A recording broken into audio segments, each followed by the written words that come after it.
मेरा ये लगदा सी मनना सीगा कि अजकल लोग किसी दे रोने धोने च किसी दियां प्रॉब्लमां दे विच इंटरस्टेड नहीं आ। अजकल हसदे दे नाल दुनिया हसदी है, रोंदे दे नाल कोई नहीं खड़दा, क्योंकि चोरी जानदे सी वो कि ਇਹਦੇ ਪਿੱਛੇ ਸਟੈਂਡ ਲੈਣ ਵਾਲਾ ਕੋਈ ਨਹੀਂ, ਇਹਨੂੰ ਅਸੀਂ ਜਿਵੇਂ ਮਰਜ਼ੀ ਪਰੇਸ਼ਾਨ ਕਰ ਸਕਦੇ ਹਾਂ। 70% ਮੇਰੇ ਮੰਮਾ ਨੂੰ ਦਿਖਾਈ ਨਹੀਂ ਦਿੰਦਾ, ਪਰ ਫਿਰ ਵੀ ਉਹਨਾਂ ਦੀ ਹਿੰਮਤ ਇੰਨੀ ਹੈ ਕਿ ਉਹ ਸਾਰੇ ਕੰਮਾਂ ਨੂੰ ਨਿਗਾਹ ਵਾਲੇ ਜਿਹੜੇ ਕੰਮ ਨੇ ਜੋ ਨਿਗਾਹ ਬਹੁਤ ਵਧਾਤਾ।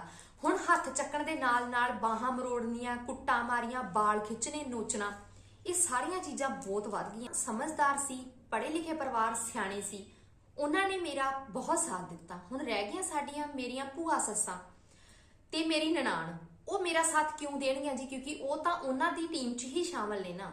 ਹੁਣ ਮੇਰੀ ਨਨਾਣ ਹੈ, ਉਹ ਆਪਣੀ ਮਾਂ ਨਾਲ, ਆਪਣੇ ਭਰਾ ਨਾਲ, ਮੇਰੀ ਕੁੱਟਮਾਰ ਮੇਰੇ ਬੱਚੇ ਦੇਖਦੇ ਸੀ। ਮੇਰੀ ਕੁੱਟਮਾਰ ਦੇ ਨਾਲ ਨਾਲ ਜੋ ਮੇਰੇ ਨਾਲ ਹੁੰਦਾ ਸੀ, ਜੋ ਮੈਂ ਤੁਹਾਨੂੰ ਬਿਆਨ ਵੀ ਨਹੀਂ ਇੱਥੇ ਕਰ ਸਕਦੀ ਵੀ ਮੇਰੇ ਨਾਲ ਐਕਚੁਅਲ ਦੇ ਵਿੱਚ ਕੀ ਹੁੰਦਾ ਸੀ, ਜੋ ਮੇਰੇ ਬੱਚਿਆਂ ਦੇ ਸਾਹਮਣੇ ਹੁੰਦਾ ਸੀ, ਉਹ ਮੈਥੋਂ ਬਰਦਾਸ਼ਤ ਨਹੀਂ ਹੁੰਦਾ ਸੀ।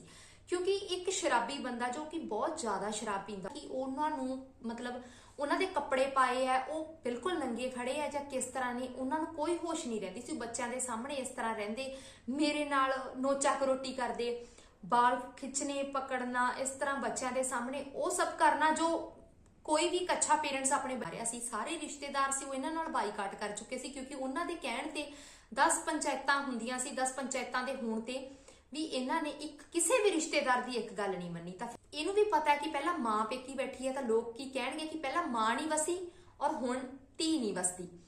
ਸੋ ਕਸੂਰ ਵੀ ਇਹਨਾਂ ਦੋ ਪੰਚਾਇਤਾਂ ਨੇ ਬੈਠ ਕੇ ਇਹਨਾਂ ਦੀ ਝਾੜ ਚਪਟ ਕੀਤੀ, ਕਿਉਂਕਿ ਕਸੂਰ ਬਹੁਤ ਦਿਖਿਆ। ਅੱਛਾ, ਉਸ ਝਾੜ ਚਪਟ ਦੇ ਵਿੱਚ ਇੱਕ ਤੁਹਾਨੂੰ ਮੈਂ ਹੋਰ ਗੱਲ ਦੱਸਦੀ ਹਾਂ ਕੀ ਹੋਈ ਸੀਗਾ ਕਿ ਉਹ ਮੇਰੇ ਬੱਚੇ ਲੈ ਕੇ ਬਾਹਰ ਪਈ ਹੋਈ ਹੈ ਤੇ ਨਾ ਮੇਰੀ ਸੱਸ ਸਹੁਰੇ ਨੂੰ ਦਿਖ ਰਿਹਾ ਸੀਗਾ। ਤੇ ਤੁਸੀਂ ਯਕੀਨ ਮੰਨਿਓ, ਮੈਂ ਦੂਸਰੇ ਦਿਨ ਪਰੇਸ਼ਾਨ।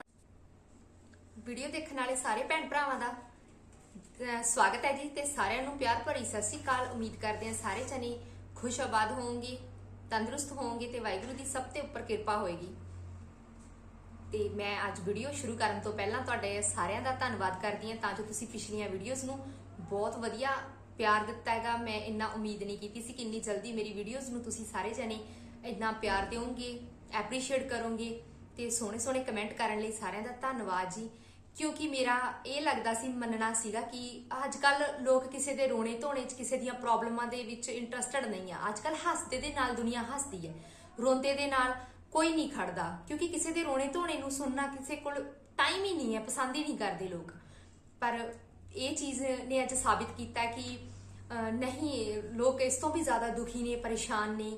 ਮੈਂ ਜਿਵੇਂ ਕਮੈਂਟ ਰੀਡ ਕਰਦੀ ਹਾਂ ਉਹਦੇ ਵਿੱਚ ਪਤਾ ਚੱਲਦਾ ਹੈ ਕਿ ਬਹੁਤ ਪਰੇਸ਼ਾਨੀਆਂ ਨੇ ਲੋਕਾਂ ਦੀਆਂ, ਇਸ ਤੋਂ ਵੀ ਜ਼ਿਆਦਾ ਪਰੇਸ਼ਾਨੀਆਂ ਨੇ। ਤੇ ਪ੍ਰਮਾਤਮਾ ਅੱਗੇ ਅਰਦਾਸ ਹੈ ਕਿ ਉਹਨਾਂ ਸਾਰਿਆਂ ਦੀਆਂ ਪਰੇਸ਼ਾਨੀਆਂ ਦੂਰ ਹੋਣ।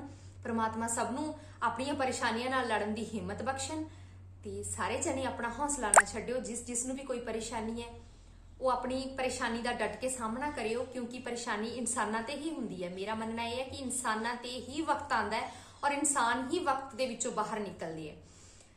ਤੇ ਵੀਡੀਓ ਨੂੰ ਅੱਗੇ ਲੈ ਕੇ ਜਾਂਦੇ ਹਾਂ।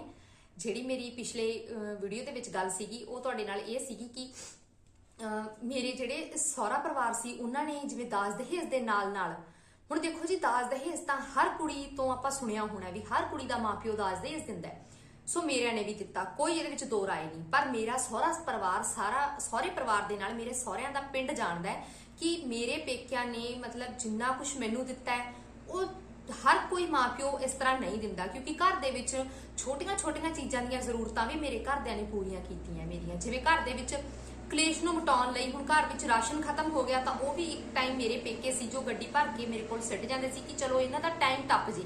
ਪਰ ਜਦੋਂ ਕਿਸੇ ਨੇ ਟਾਈਮ ਨਹੀਂ ਟਪਾਉਣਾ ਹੁੰਦਾ ਨਾ ਤਾਂ ਉਹ ਫਿਰ ਕੋਈ ਨਾ ਕੋਈ ਬਹਾਨਾ, ਕੋਈ ਨਾ ਕੋਈ ਮੁਸ਼ਕਲ ਖੜੀ ਰੋਜ਼ ਰੱਖਦਾ ਹੀ ਹੈ। ਸੋ ਇਹਨਾਂ ਦਾ ਵੀ, ਮੇਰੇ ਸਹੁਰੇ ਪਰਿਵਾਰ ਦਾ ਇਹ ਹਿਸਾਬ ਹੋ ਗਿਆ ਸੀ ਕਿ ਮੇਰੀ ਕਮਜ਼ੋਰੀ ਜਾਣਦੇ ਸੀ ਉਹ, ਕਿ ਇਹਦੇ ਪਿੱਛੇ ਸਟੈਂਡ ਲੈਣ ਵਾਲਾ ਕੋਈ ਨਹੀਂ, ਇਹਨੂੰ ਅਸੀਂ ਜਿਵੇਂ ਮਰਜ਼ੀ ਪਰੇਸ਼ਾਨ ਕਰ ਸਕਦੇ ਹਾਂ।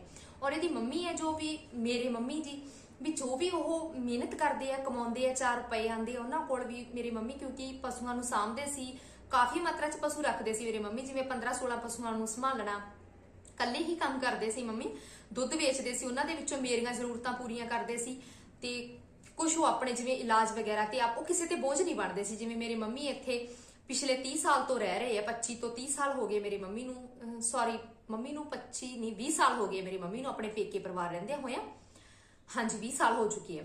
ਸੋ ਮੈਨੂੰ ਇਹ ਸੀਗਾ ਕਿ ਮੰਨ ਲਓ ਵੀ ਮੇਰੇ ਮੰਮੀ ਜਿਵੇਂ 20 ਸਾਲਾਂ ਤੋਂ ਆਪਣੇ ਪੇਕੇ ਪਰਿਵਾਰ ਵਿੱਚ ਆਪਣਾ ਦਿਨ ਰਾਤ, ਇੱਕ ਤਾਂ ਨਿਗਾਹ ਹੈ ਨਹੀਂ, ਇੱਕ ਦਿਨ ਰਾਤ ਮੰਮੀ ਕੰਮ ਬਹੁਤ ਕਰਦੇ ਸੀ। ਨਿਗਾਹ ਨਾ ਹੋਣ ਦੇ 70% ਮੇਰੇ ਮੰਮਾ ਨੂੰ ਦਿਖਾਈ ਨਹੀਂ ਦਿੰਦਾ, ਪਰ ਫਿਰ ਵੀ ਉਹਨਾਂ ਦੀ ਹਿੰਮਤ ਇੰਨੀ ਹੈ ਕਿ ਉਹ ਸਾਰੇ ਕੰਮਾਂ ਨੂੰ, ਨਿਗਾਹ ਵਾਲੇ ਜਿਹੜੇ ਕੰਮ ਨੇ ਜੋ ਨਿਗਾਹ ਹੁੰਦਿਆਂ ਵੀ ਨਹੀਂ ਕੀਤੇ ਜਾਂਦੇ, ਮੰਮੀ ਉਹ ਵੀ ਕੰਮ ਕਰਦੇ ਆ। ਤੇ ਮੇਰੀ ਵੀ ਇਹੀ ਸੀਗੀ ਕਿ ਮੇਰੇ ਮੰਮੀ ਨੇ ਇੰਨੀ ਜ਼ਿੰਦਗੀ 'ਚ ਦੁੱਖ ਤਕਲੀਫਾਂ ਉਠਾਈਆਂ, ਆਪਣੇ ਹਸਬੈਂਡ ਤੋਂ ਇੰਨੀ ਕੁੱਟਮਾਰ, ਪਰੇਸ਼ਾਨੀਆਂ, ਆਪਣਾ ਹੱਕ ਕਿਸੇ ਹੋਰ ਔਰਤ ਨੂੰ ਦੇ ਕੇ, ਆਪਣੇ ਪੇਕਿਆਂ ਦੇ ਵਿੱਚ ਵੀ ਕੋਈ ਉਹਦਾ ਹੱਕ ਅਧਿਕਾਰ ਨਾ, ਆਪਣੇ ਹੱਥਾਂ ਪੈਰਾਂ ਤੇ ਜੂਣ ਕਰਨੀ। ਤੇ ਇਹ ਸੀਗਾ ਕਿ ਮੇਰੇ ਹਸਬੈਂਡ ਮੇਰੀ ਮੰਮੀ ਦੀ ਰਿਸਪੈਕਟ ਕਰਨ। ਪਰ ਹਸਬੈਂਡ ਆਪਣੇ ਮਾਪਿਓ ਦੀ ਤਾਂ ਰਿਸਪੈਕਟ ਮੇਰੇ ਤੋਂ ਭਾਲਦੇ ਸੀ, ਪਰ ਮੇਰੀ ਮੰਮੀ ਦੀ ਰਿਸਪੈਕਟ ਉਹਨਾਂ ਨੇ ਕਦੇ ਨਹੀਂ ਕੀਤੀ। ਮੇਰਾ 8 ਸਾਲਾਂ ਦਾ ਉਹਨਾਂ ਦੇ ਨਾਲ ਮੈਂ ਰਹਿ ਕੇ ਆਈ ਹਾਂ, ਤਾਂ 8 ਸਾਲਾਂ ਦੇ ਵਿੱਚ ਮੇਰੀ ਮੰਮੀ ਨੂੰ ਅੱਜ ਤੱਕ ਉਹਨਾਂ ਨੇ ਕਦੇ ਵੀ ਨਾ ਮੰਮੀ, ਨਾ ਜੋ ਵੀ ਆਪਾਂ ਆਪਣੀ ਮਾਂ ਨੂੰ, ਆਪਣੀ ਸੱਸ ਨੂੰ ਨਾਮ ਲੈ ਕੇ ਬੁਲਾਉਂਦੇ ਆ, ਜਿਸ ਨਾਮ ਨਾਲ ਨਵਾਜ਼ਦੇ ਆ, ਉਹਨਾਂ ਨੇ ਕਦੇ ਮੰਮੀ ਨੂੰ ਸਿੱਧੇ ਮੂੰਹ ਸਤਿ ਸ੍ਰੀ ਅਕਾਲ ਤੱਕ ਵੀ ਨਹੀਂ ਬੁਲਾਈ। ਕਦੇ ਮੰਮੀ ਮੂਰੇ ਮੋਢਾ ਵੀ ਨੀਵਾ, ਜਿਵੇਂ ਕਹਿ ਦਿੰਦੇ ਕਿ ਮੋਢਾ ਨੀਵਾ ਵੀ ਨਹੀਂ ਕਰਵਾਇਆ। ਸੋ ਇਹ ਉਹਨਾਂ ਦੇ ਪਤਾ ਨਹੀਂ ਵਿਚਾਰ ਇਹ ਜਿਹੇ ਸੀਗੇ ਕਿ ਉਹਨੂੰ ਇਹ ਪਰਵਰਿਸ਼ ਦਿੱਤੀ ਸੀਗੀ ਉਹਨਾਂ ਦੀ, ਮੇਰੀ ਸੱਸ ਨੇ, ਜਾਨੀ ਕਿ ਉਹਦੀ, ਮੇਰੇ ਹਸਬੈਂਡ ਦੀ ਮਾਤਾ ਨੇ, ਕਿ ਤੂੰ ਸਹੁਰਿਆਂ ਦੇ ਮੂਹਰੇ ਨੀਵਾ ਨਹੀਂ ਹੋਣਾ। ਤੇ ਬਾਕੀ ਮੇਰੀਆਂ ਕਮਜ਼ੋਰੀਆਂ ਇਹ ਸੀ ਕਿ ਇਹਦੇ ਪਿੱਛੇ ਸਟੈਂਡ ਨਹੀਂ ਆ ਕੋਈ, ਇਹਦਾ ਭਰਾ ਨਹੀਂ ਹੈ, ਇਹਦੇ ਫਾਦਰ ਨਹੀਂ ਹੈ, ਇਹਨੂੰ ਜਿਵੇਂ ਮਰਜ਼ੀ ਤੰਗ ਪਰੇਸ਼ਾਨ ਕਰ ਸਕਦੇ ਆ। ਸੋ ਇਹਨਾਂ ਨੂੰ ਨਾ ਮਜ਼ਾ ਆਉਣਾ ਸ਼ੁਰੂ ਹੋ ਗਿਆ, ਮੈਨੂੰ ਤੇ ਮੇਰੀ ਮੰਮੀ ਨੂੰ ਪਰੇਸ਼ਾਨ ਕਰਨ ਵਿੱਚ, ਸਾਡੇ ਘਰਦਿਆਂ ਤੋਂ ਪੈਸੇ ਬਟੋਰਨ ਵਿੱਚ। ਇਹਨਾਂ ਨੂੰ ਇੰਨਾ ਮਜ਼ਾ ਆਉਣ ਲੱਗ ਗਿਆ ਕਿ ਇਹਨਾਂ ਨੇ ਇਹ ਚੀਜ਼ਾਂ ਵਧਾ ਲੀਆਂ, ਪਰੇਸ਼ਾਨ ਕਰਨਾ, ਠਿੱਠ ਕਰਨਾ ਬਹੁਤ ਵਧਾਤਾ। ਹੁਣ ਹੱਥ ਚੱਕਣ ਦੇ ਨਾਲ ਨਾਲ ਬਾਹਾਂ ਮਰੋੜਨੀਆਂ, ਕੁੱਟਾਂ ਮਾਰੀਆਂ, ਬਾਲ ਖਿੱਚਣੇ, ਨੋਚਣਾ, ਇਹ ਸਾਰੀਆਂ ਚੀਜ਼ਾਂ ਬਹੁਤ ਵੱਧ ਗਈਆਂ ਸੀ। ਪਰ ਇੱਥੇ ਗੱਲਾਂ ਸਿਰਫ ਇੰਨੀਆਂ ਹੀ ਨਹੀਂ ਸੀਗੀਆਂ ਕਿ ਮੇਰੇ ਨਾਲ ਕੁੱਟਮਾਰ ਹੁੰਦੀ ਸੀ, ਤਸ਼ੱਦਦ ਹੁੰਦੀ ਸੀ, ਮੈਨੂੰ ਮਾਨਸਿਕ ਵੀ ਬਹੁਤ ਪਰੇਸ਼ਾਨ ਕੀਤਾ ਜਾਂਦਾ ਸੀ। ਹੁਣ ਮੇਰੀ ਮਾਨਸਿਕ ਪਰੇਸ਼ਾਨੀ ਇੰਨੀ ਵੱਧ ਜਾਂਦੀ ਸੀ ਕਿ ਮੈਨੂੰ ਜਿਵੇਂ ਇੱਕ ਬੰਦੇ ਨੂੰ ਪਾਗਲ ਤੱਕ ਕਰ ਦੇਣਾ, ਇਸ ਤਰ੍ਹਾਂ ਦੇ ਹਾਲਾਤਾਂ 'ਚ ਪਹੁੰਚਾ ਦੇਣਾ ਕਿ ਬੱਚੇ ਨੂੰ ਸਕੂਲ ਲਾਉਣਾ ਹੈ, 4 ਸਾਲ ਦੀ ਗੁੜੀਆ ਹੋ ਗਈ, ਉਹਨੂੰ ਸਕੂਲ ਪਾਉਣ ਬਾਰੇ ਕੋਈ ਇਹਨਾਂ ਦੇ ਵਿਚਾਰ ਨਹੀਂ। ਉਹ ਵੀ ਇਹਨਾਂ ਨੂੰ ਇਹ ਕਿ ਆਪਣੇ ਆਪ ਇਹ ਅਰੇਂਜਮੈਂਟ ਕਰੇਗੀ, ਕੋਈ ਪੈਸੇ ਲਿਆਏਗੀ, ਬੱਚੇ ਦੀ ਫੀਸ ਪੇ ਕਰੇਗੀ, ਤਾਂ ਕਿੰਨਾ ਕੁ ਟਾਈਮ ਵੇਟ ਕਰੇਗੀ। ਉਹੀ ਹੋਇਆ ਜੀ, ਮੈਂ 4 ਸਾਲਾਂ ਦੀ ਗੁੜੀਆ ਹੋਗੀ, ਮੈਂ ਵੇਟ ਕੀਤਾ 3 ਸਾਲ ਤੋਂ। ਮੈਂ ਕਹਿਣਾ ਸ਼ੁਰੂ ਕੀਤਾ ਕਿ ਗੁੜੀਆ ਨੂੰ ਇਸ ਸਾਲ ਲਾ ਦਈਏ, ਐਡਮਿਸ਼ਨ ਕਰਵਾ ਦਈਏ, ਤਾਂ ਮੈਨੂੰ ਕੋਈ ਰਿਸਪੌਂਸ ਨਹੀਂ ਮਿਲਿਆ। ਫਿਰ ਮੈਂ ਜੀ 4 ਸਾਲਾਂ ਦੀ ਜਦੋਂ ਗੁੜੀਆ ਹੋਈ ਤਾਂ ਮੈਂ ਕੋਈ ਨਾ ਕੋਈ ਹੀਲਾ ਕਰਨਾ ਸੀ। ਜਦੋਂ ਮੈਨੂੰ ਘਰ ਦੇ ਵਿੱਚ ਕੋਈ ਰਿਸਪੌਂਸ ਨਹੀਂ ਆਇਆ, ਪੰਚਾਇਤਾਂ ਵੀ ਹੁੰਦੀਆਂ ਰਹੀਆਂ, ਮੇਰੇ ਪੇਕਿਆਂ ਤੋਂ ਇੱਥੇ ਜਾ ਕੇ ਇਹਨਾਂ ਦੇ ਪਰਿਵਾਰ ਨਾਲ ਬੈਠ ਕੇ ਗੱਲਾਂ ਬਾਤਾਂ ਵੀ ਕਰਦੇ ਰਹੇ, ਉਸ ਟਾਈਮ ਤੇ ਐਗਰੀ ਹੋ ਜਾਂਦੇ ਸੀ। ਪਰ ਇਹਨਾਂ ਦਾ 2-4 ਦਿਨਾਂ ਬਾਅਦ ਦਾ ਉਹੀ ਝਗੜਾ ਝਮੇਲਾ ਫਿਰ ਤੋਂ ਸ਼ੁਰੂ ਹੋ ਜਾਂਦਾ। ਹੁਣ ਜੀ ਮੇਰੀ ਗੁੜੀਆ ਨੂੰ ਸਕੂਲ ਲਾਉਣਾ ਸੀ, ਤੇ ਗੁੜੀਆ ਨੂੰ ਸਕੂਲ, ਮੇਰੇ ਕੋਲੇ ਕੁਝ ਸੇਵਿੰਗ ਸੀ, ਕੁਝ ਮੇਰੀ ਮੰਮੀ ਨੇ ਪੈਸੇ ਦਿੱਤੇ ਤੇ ਮੇਰੀ ਗੁੜੀਆ ਦੀ ਐਡਮਿਸ਼ਨ ਕਰਵਾਤੀ। ਤੇ ਬੇਟਾ ਵੀ ਹੁਣ 3 ਸਾਲ ਦਾ ਹੋ ਗਿਆ ਸੀ, ਤੇ ਮੈਂ ਸੋਚਿਆ ਕਿ ਦੋਨਾਂ ਬੱਚਿਆਂ ਦੀ ਇਕੱਠੀ ਐਡਮਿਸ਼ਨ ਕਰਵਾ ਦਿੰਨੇ ਆ। ਦੋਨਾਂ ਬੱਚਿਆਂ ਦੀ ਇਕੱਠੀ ਸਕੂਲ 'ਚ ਐਡਮਿਸ਼ਨ ਕਰਵਾਤੀ ਹੈ। ਮੰਮੀ ਨੇ ਪੈਸੇ ਦਿੱਤੇ ਹੈਗੇ, ਫੀਸ, ਐਡਮਿਸ਼ਨ ਕਰਵਾਈ। ਉਹ ਸਕੂਲ ਦੇ ਵਿੱਚ ਜਿੰਨੇ ਵੀ ਟੀਚਰ ਨੇ ਅੱਜ ਉਹ ਬੈਠੇ ਨੇ ਉਸੇ ਸਕੂਲ ਦੇ ਵਿੱਚ, ਉਸੇ ਤਰ੍ਹਾਂ ਉਹਨਾਂ ਨੂੰ ਸਭ ਪਤਾ ਹੈ ਕਿ ਬੱਚਿਆਂ ਦੀ ਫੀਸ ਕੌਣ ਪੇ ਕਰਕੇ ਜਾਂਦਾ ਰਿਹਾ, ਬੱਚਿਆਂ ਦਾ ਖਰਚਾ ਕੌਣ ਉਠਾਉਂਦਾ ਰਿਹਾ। ਐਜ਼ ਏ ਫਾਦਰ ਹੋਣ ਦੇ ਨਾਂ ਤੇ ਉਹਨਾਂ ਨੇ ਕਦੇ, ਮੇਰੇ ਹਸਬੈਂਡ ਨੇ ਪੇਰੈਂਟਸ ਟੀਚਰ ਮੀਟਿੰਗ ਤੇ ਨਹੀਂ ਗਏ, ਕਦੇ ਮੇਰੇ ਬੱਚੇ ਹਸਪੀਟਲ ਸਕੂਲ ਦੇ ਵਿੱਚ ਬਿਮਾਰ ਨੇ ਉਹ ਇਹਨਾਂ ਨੂੰ ਕਾਲ ਕਰਦੇ, ਤਾਂ ਕਦੇ ਉਹ ਪਹਿਲੇ ਬੋਰਡ ਸਕੂਲ ਦੇ ਵਿੱਚੋਂ ਬੱਚੇ ਨਹੀਂ ਕਦੇ ਲੈਣ ਗਏ। ਸੋ ਉਹਨਾਂ ਨੇ ਵੀ ਮੈਨੂੰ ਸਕੂਲ ਦੇ ਵਿੱਚ ਵੀ ਇਹੀ ਕਿਹਾ ਕਿ ਕਿਸ ਤਰ੍ਹਾਂ ਦੇ ਫਾਦਰ ਨੇ ਕਿ ਆਪਣੇ ਬੱਚੇ ਦੇ ਪ੍ਰਤੀ ਇਹਨਾਂ ਦੀ ਕੋਈ ਰਿਸਪੌਂਸਿਬਿਲਿਟੀ ਨਹੀਂ। ਪਰ ਉੱਥੇ ਮੈਂ ਸਪੀਚਲੈਸ ਸੀ, ਮੈਂ ਕੁਝ ਨਹੀਂ ਬੋਲ ਸਕਦੀ ਸੀ।